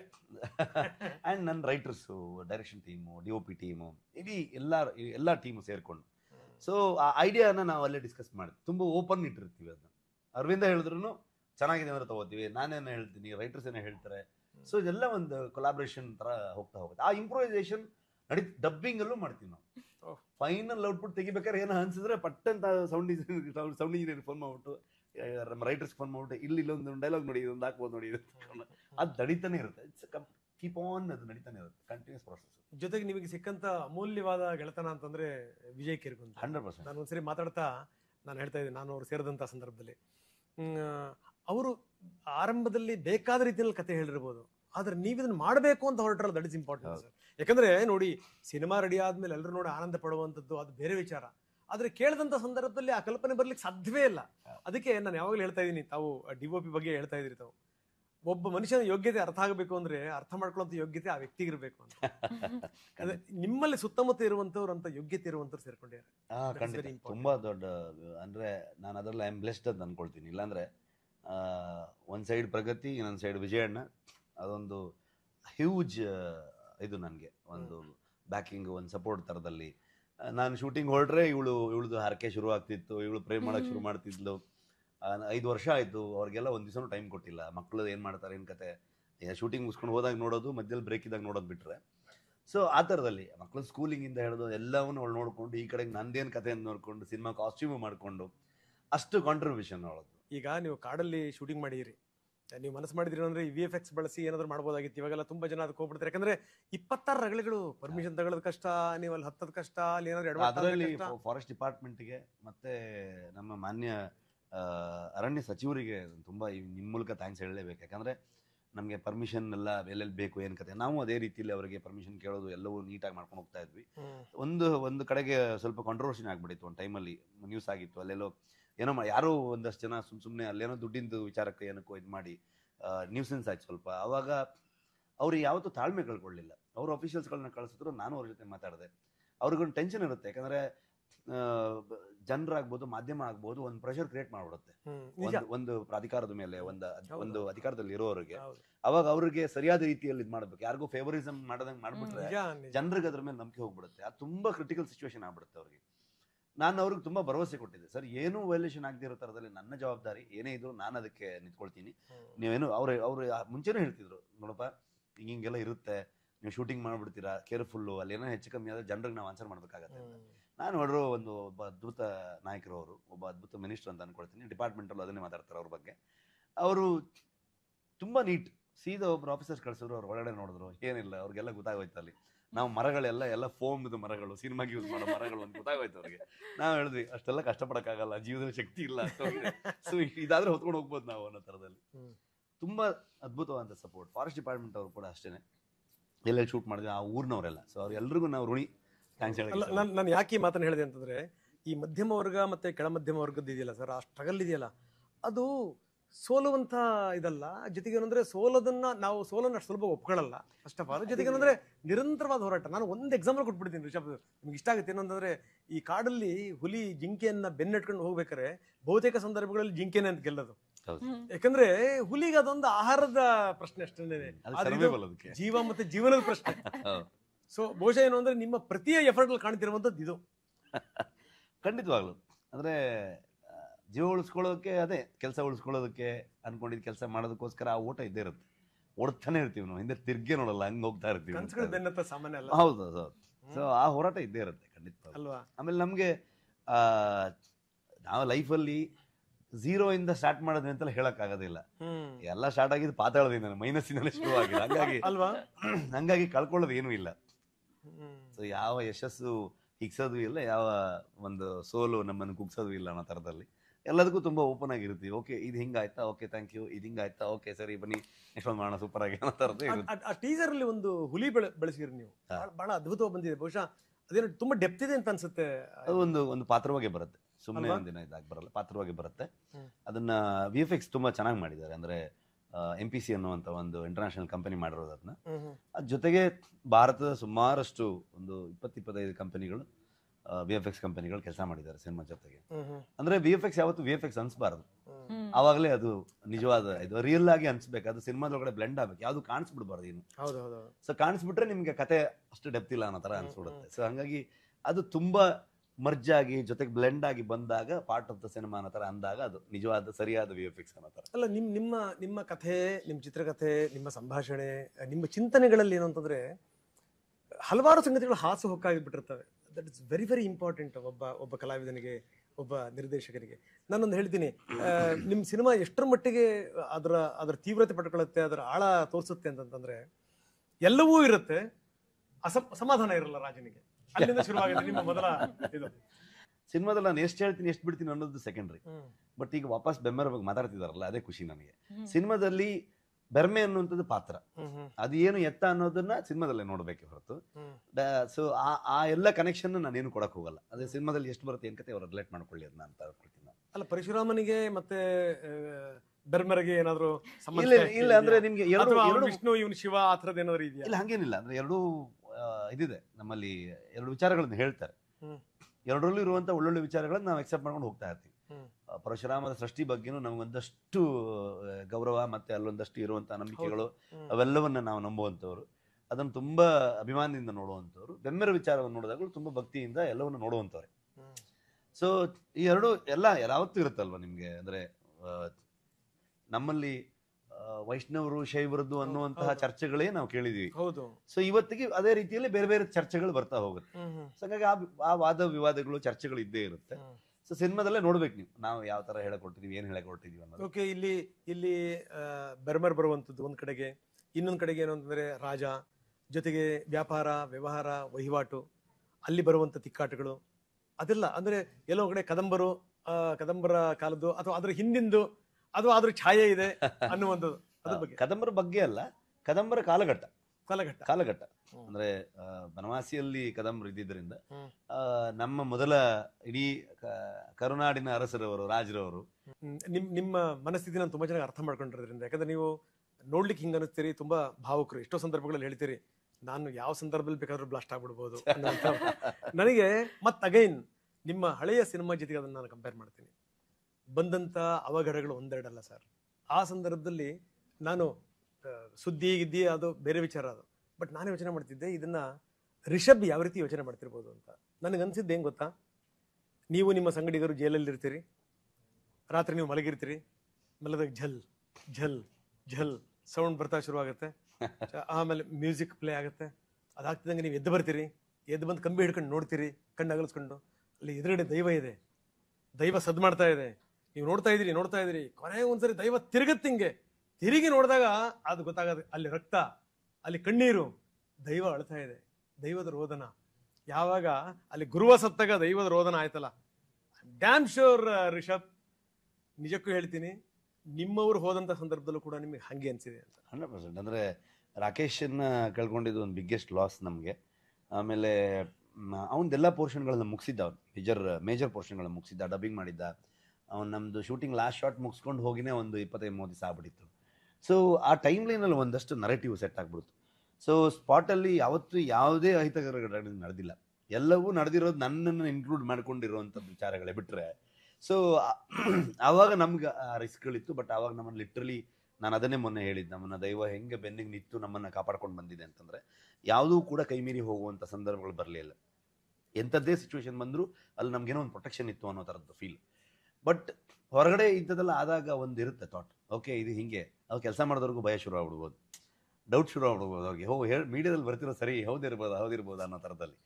ಅವನು ಕಳ್ಕೊಂಡಿದ್ದಕ್ಕೆ ನನಗೆ, ಅವ್ನು ಸಿನಿಮಾದಲ್ಲಿ ಇದ್ದಾನೆ ಅನ್ನೋದಕ್ಕಿಂತನೂ ಅವನು ಅವನಷ್ಟು ಪಾಸಿಟಿವ್ ವ್ಯಕ್ತಿನೇ ನೋಡಿರಲಿಲ್ಲ ನಾನು. ರಾಕೇಶ್ ಪೂಜಾರಿ ಎಷ್ಟು ಪಾಸಿಟಿವ್ ವ್ಯಕ್ತಿ, ಅವನು ಇಡೀ ಸೆಟ್ಟಲ್ಲಿ ಸಾವಿರಾರು ಜನ ಸೇರ್ಕೊಂಡು ಕೆಲಸ ಮಾಡೋದು. ಆ ಇದರಲ್ಲಿ ಅವನ ಬಗ್ಗೆ ಒಬ್ಬನ ಬಗ್ಗೆ ಯಾರದ್ದು ಏನು ತಗದೇ ಇಲ್ಲ, ಒಂದು ತಕರಾರಿಲ್ಲ, ಎಲ್ಲರಿಗೂ ಪಾಸಿಟಿವ್ ಇರೋದು ಅವನ ಬಗ್ಗೆ. ಅವನು ಅಷ್ಟು ಹಸನ್ಮುಖಿ, ಚಂದ ನಗಾಡ್ಕೊಂಡು ಖುಷಿಲಿ ಓಡಾಡುವಂತ ಅವನು ಅದ್ಭುತ ಕಲಾವಿದ. ಅವನು ಈಗಷ್ಟೇ ಫ್ಲರಿಶ್ ಆಗ್ಬೇಕಿತ್ತು. ನಾನು ಆಲ್ರೆಡಿ ಪ್ಲಾನ್ ಮಾಡ್ಬಿಟ್ಟಿದೆ, ಅಂದ್ರೆ ನನ್ನ ಮುಂದಿನ ಸಿನಿಮಾಗಳಲ್ಲೆಲ್ಲ ಯಾವತ್ತೂ ಒಂಥರ ಈ ಒಂದು ಆಕ್ಟರ್ಗಳಿಗೆ ಅಥವಾ ಲೀಡ್ ಆಕ್ಟರ್ಗಳಿಗೆ ಒಂದು ಕಾಂಬಿನೇಷನ್ ಆಕ್ಟರ್ ಸಿಗೋದು ತುಂಬಾ ರೇರ್. ಅದು ಸಿಕ್ಬಿಟ್ರೆ ಆ ಕಾಂಬಿನೇಷನ್ ತುಂಬಾ ಚಂದ ವರ್ಕ್ ಆಗ್ತಾ ಹೋಗುತ್ತೆ. ಒಂದು ಹೀರೋಯಿನ್ ಆಗ್ಬೋದು, ಅಥವಾ ಒಂದು ಹೀರೋ ಜೊತೆಗೆ ಇನ್ನೊಬ್ಬ ಒಂದು ಕಾಮಿಡಿಯನ್ ಆಗ್ಬೋದು, ಅಥವಾ ಒಂದು ಸಪೋರ್ಟಿಂಗ್ ಕ್ಯಾರೆಕ್ಟರ್ ಆಗ್ಬೋದು. ಈ ಪ್ರಕಾಶ್ ನಂದು ನಮ್ಮ ರಾಂಪ ಅಥವಾ ಬುಳ್ಳ, ನಮ್ಮ ರವಿ ಅಣ್ಣ ಸೂಫ್ರಮ್ ರವಿ ಅಣ್ಣ, ನಮ್ದೆಲ್ಲ ಒಂದಂದ್ರೆ ಪರ್ಸನಲ್ ಲೈಫಲ್ಲಿ ನಮ್ಗೆ ಅಷ್ಟು ಒಂದು ಬಾಂಡಿಂಗ್ ಇರೋದ್ರಿಂದ ನಾವ್ ಸುಮ್ನೆ ಆ ಸೀನಿಂಗ್ ಓದ್ಕೊಂಡು ಫ್ರೇಮ್ ಮುಂದೆ ನಿತ್ರ ನಗು ಬಂದ್ಬಿಡುತ್ತೆ. ಈಗ ತರಲೆಗಳು ಇವ್ರು 3 ಜನ ಅನ್ನೋ ತರದ ಒಂದು ಫೀಲ್. ಅವನ ಜೊತೆಗೆ ಅದೇ ತರದ ಒಂದು ಇದಾಗಿತ್ತು ನನಗೆ. ಅಂಡ್ ಅವನ್ನ ತಗೊಂಡು ಒಂದು ಒಳ್ಳೆ ಜರ್ನಿ ತಗೊಂಡು ಹೋಗ್ಬೇಕು ಅನ್ನೋದಿತ್ತು. ಕನಸುಗಳಿತ್ತು ಅವ್ರ ಬಗ್ಗೆ. ಅವ್ರು ಬಹಳ ಕನಸುಗಳಿತ್ತು ನನಗೆ. ಒಂದ್ಸಲಕ್ಕೆ ದಿಗ್ಭ್ರಾಂತರಾಗಿ ಹೋಗ್ಬಿಟ್ವಿ ಆ ದಿವಸ. ಅದೊಂಥರ ಆ ದಿವಸ ನನಗೂ ಏನೋ ಒಂದು ವಿಷಯ ನಡೀತಲ್ಲಿ. ಸೊ ತುಂಬಾ ಅಂದ್ರೆ ಏನೇ ಅಂದ್ರೆ ನನಗೆ ನೋಡಕ್ ಹೋಗ್ಲಿಲ್ಲ ನಾನು ಆ ದಿನ. ನಾವು ಅಂದ್ರೆ ನಾನು ಅವನ ನಗುಮುಖದಲ್ಲೇ ನೋಡಿದ್ದು, ಹಂಗೆ ಇರ್ಲಿ, ಯಾಕಂದ್ರೆ ನನಗೆ ಅದು ನೋಡಕ್ಕೆ ಬೇಡ. ನನಗೆ ರಾಕೇಶ್ ಅವನ ಅದೇ ಒಂದು ತುಂಬಾ ಇನ್ನೋಸೆಂಟ್ ಸ್ಮೈಲ್ ಅಲ್ಲಿ ಯಾವತ್ತು ರಿಷಬ್ ಸರ್ ಅಂತ ಅನ್ಕೊಂಡು ಯಾವಾಗ್ಲೂ ಇರ್ತಾನೆ. ಕುಳ್ಳಿಗೆ ಓಡಾಡ್ಕೊಂಡು ಬಂದು ಅವ್ನು ಹಗ್ ಮಾಡಿದ್ರೆ ಎದೆ ಇಲ್ಲಿ, ಅವನ ತಲೆಯಲ್ಲಿ ಎದೆ ಹೊಡೆಯೋದು. ಓಕೆ, ಸೊ ಅಷ್ಟು ಅದ್ಭುತ ಅವನು ಬಿಗ್ಗೆಸ್ಟ್ ಲಾಸ್. ಸೊ ಅಂತ ಕಲಾವಿದರು ಸಿಗಲ್ಲ. ಅದಕ್ಕೆ ಅವು ತುಂಬಾ ಒಳ್ಳೆಯವನಾಗ್ಬಿಟ್ಟ ಅವನು ಅಂತ ಅನ್ಸುತ್ತೆ. ಒಳ್ಳೆಯವ್ರ ಕಾಲ ಇಲ್ಲ ಅಂತ ಇರ್ತಾರಲ್ಲ, ದೇವ್ರು ಬೇಗ ಕರ್ಕೊಂಡ್ಬಿಡ್ತಾರೆ. ಒಂದು ಹಳೆ ಕಾಂತಾರದಲ್ಲಿ ಒಂದು ಸನ್ನಿವೇಶ ಬರುತ್ತೆ. ಅದು ಅಂದ್ರೆ ಆ ಸನ್ನಿವೇಶ ಬೇರೆ ಬಿಡಿದೆ, ಎಂಟರ್ಲಿ ಬೇರೆ. ಬರುವಾಗ ಇಬ್ಬರು ಬಂದರು, ಹೋಗುವಾಗ ಒಬ್ಬರೇ ಹೋದ್ರು ಅಂತ. ಹಂಗೆ ನೋಡಿ, ನೀವು ಗುಂಪಾಗಿ ಬಂದಿರುವಂತವ್ರು ಕೆಲವ್ರನ್ನ ಬಹಳ ಮಿಸ್ ಮಾಡ್ಕೊಂಡು ಕೆಲವ್ರನ್ನ ಬಿಟ್ಟು ಹೋಗುವಂತ ಸಂದರ್ಭದಲ್ಲಿ ಹೆಂಗನ್ಸುತ್ತೆ? ಹೌದು. ಮತ್ತೆ 3 ವರ್ಷದ ಜರ್ನಿಯಲ್ಲಿ ನಿಮ್ಗೆ ಪಾಪ ಇನ್ನ ಒಂದು ಇಬ್ರು ಜೂನಿಯರ್ ಆರ್ಟಿಸ್ಟ್ಗಳು, ಅವ್ರಿಗೆ ಅವರ ಆರೋಗ್ಯ ಸಮಸ್ಯೆಯಿಂದ ಅವ್ರು ಎಲ್ಲೂ ತೀರೋಗಿದೆ. ಅದನ್ನ ಲಿಂಕ್ ಮಾಡಿ ಶೂಟಿಂಗ್ ಆಗ್ಬೇಕಾರೆ ಅಂತ ಅನ್ಕೊಂಡು, ಬಟ್ ಅಲ್ಲ. ಅದ್ರಲ್ಲಿ ಒಬ್ಬ ಹುಡುಗ ನಾನು ತುಂಬಾ ನೆನಪಿದ್ದಾನೆ. ಅಂದ್ರೆ ಅವ್ನು ನಾನು ಅಲ್ಲಲ್ಲಿ ನೋಡಿದೀನಿ ಅಂತ ಅನಿಸುತ್ತೆ. ಯಾರೋ ನಾವು ಏನೋ ನಮ್ದು ರಿಹರ್ಸಲ್ ಬ್ರೇಕ್ ಏನೋ ಇತ್ತು, ಅವಾಗ ನ್ಯೂಸ್ ಬಂತು ನನಗೆ. ನಾನು ನ್ಯೂಸಲ್ಲಿ ನೋಡಿ ಗೊತ್ತಾಗಿದ್ದು ನನಗೆ. ಎಲ್ಲಿ ಶೂಟಿಂಗ್ ನಡೀತದೆ, ಏನ್ ಕತೆ ಅಂತ ಕೇಳಿದೆ ನಾನು. ಇಲ್ಲ ಕೊಲ್ಲೂರಲ್ಲೆಲ್ಲೋ ಅವನು ಈಜಕ್ಕೆ ಹೋಗಿ ಏನೋ ಅಲ್ಲಿ ಅಂದ್ರೆ ಬೋರ್ಡ್ ಹಾಕಿರ್ತಾರಲ್ಲ, ಅಲ್ಲಿ ಸುಳಿ ಇದೆ ಹೋಗ್ಬೇಡಿ ಅಂತ ಜಾಗಕ್ಕೆ ಹೋಗಿದ್ದಾಗಿದೆ ಅಂತ ಅನ್ಕೊಂಡು ಯಾರಂತೆ ಕೇಳಿ ಇದು ಮಾಡ್ತಾನೆ. ಯಾಕಂದ್ರೆ ನನಗೆ ಯಾವ್ದೋ ಒಂದು ಹುಡುಗನ ಫೇಸ್ ನೆನಪಾಗ್ತಾನೆ ಇತ್ತು. ಜೂನಿಯರ್ ಆರ್ಟಿಸ್ಟ್ ನಮ್ದು ಒಂದು ಸೆಟ್ಟಲ್ಲಿ 1000 ಜನ ಮೇಲೆ ಇರ್ತಾರೆ. ಸೊ ಯಾರನ್ನ ನೆನ್ಪಿಟ್ಕೊಳ್ತೀವಿ, ಯಾರನ್ನ ಗೊತ್ತಾಗ್ತಾರೆ. ನಮ್ಮ ಫೋಕಸ್ ಫುಲ್ ಮೇನ್ ಆಕ್ಟರ್ಗಳು, ಫ್ರೇಮ್ ಒಳಗಡೆ ಬರುವಂತ ಎಲ್ಲ ಜೂನಿಯರ್ಸ್ಗಳು, ಸೆಕೆಂಡರಿ ಆರ್ಟಿಸ್ಟ್ಗಳು, ಇವ್ರ ಗಮನದಲ್ಲಿ ಇರ್ತಾರೆ. ಅಷ್ಟು ಜನರ ಮಧ್ಯದಲ್ಲಿ ರೆಕಗ್ನೈಸ್ ಮಾಡಲ್ಲ. ಬಟ್ ಆ ಹುಡುಗ ತುಂಬಾ ಆಕ್ಟಿವ್ ಆಗಿ ಕೆಲಸ ಮಾಡ್ತಿದ್ದ ಅಂತ ಅನ್ಕೊಂಡು ನನಗೆ ತಲೆಗೆ ಬರ್ತಿತ್ತು. ಆ ತರ ಡೆಫಿನೆಟ್ಲಿ ನಮ್ಗೆ ಅದು ಬೇಜಾರಾಗತ್ತೆ. ಯಾರೋ ನಮ್ಮ ಇದ್ರಲ್ಲಿ ಇದು ಮಾಡ್ತಿರೋ, ಏನೋ ಮಾಡಕ್ ಹೋಗಿ ಎಲ್ಲೋ ತಲೆಹರಟೆ ಆಗಿ, ಏನೋ ಒಂದು ಆಕ್ಸಿಡೆಂಟ್ ಆಗಿ, ಏನೋ ಬೈ ಮಿಸ್ಟೇಕ್ ಅವ್ರಿಗೆ ಗೊತ್ತಿಲ್ದೇನೋ, ಏನ್ ಬೇಕಾದ್ರೂ ಆಗಿರ್ಬೋದು. ಬಟ್ ಅದೊಂದು ತುಂಬಾ ಪೈನ್ಫುಲ್, ಬಹಳ ಬೇಜಾರಾಗುತ್ತೆ. ಅದು ಹೊರಗಡೆ ನಾವು ಹೇಳಕ್ ಆಗಲ್ಲ ಅದನ್ನ. ಆ ಅನುಭವಗಳು ನಮಗಷ್ಟೇ ಇರುತ್ತೆ ಅದು.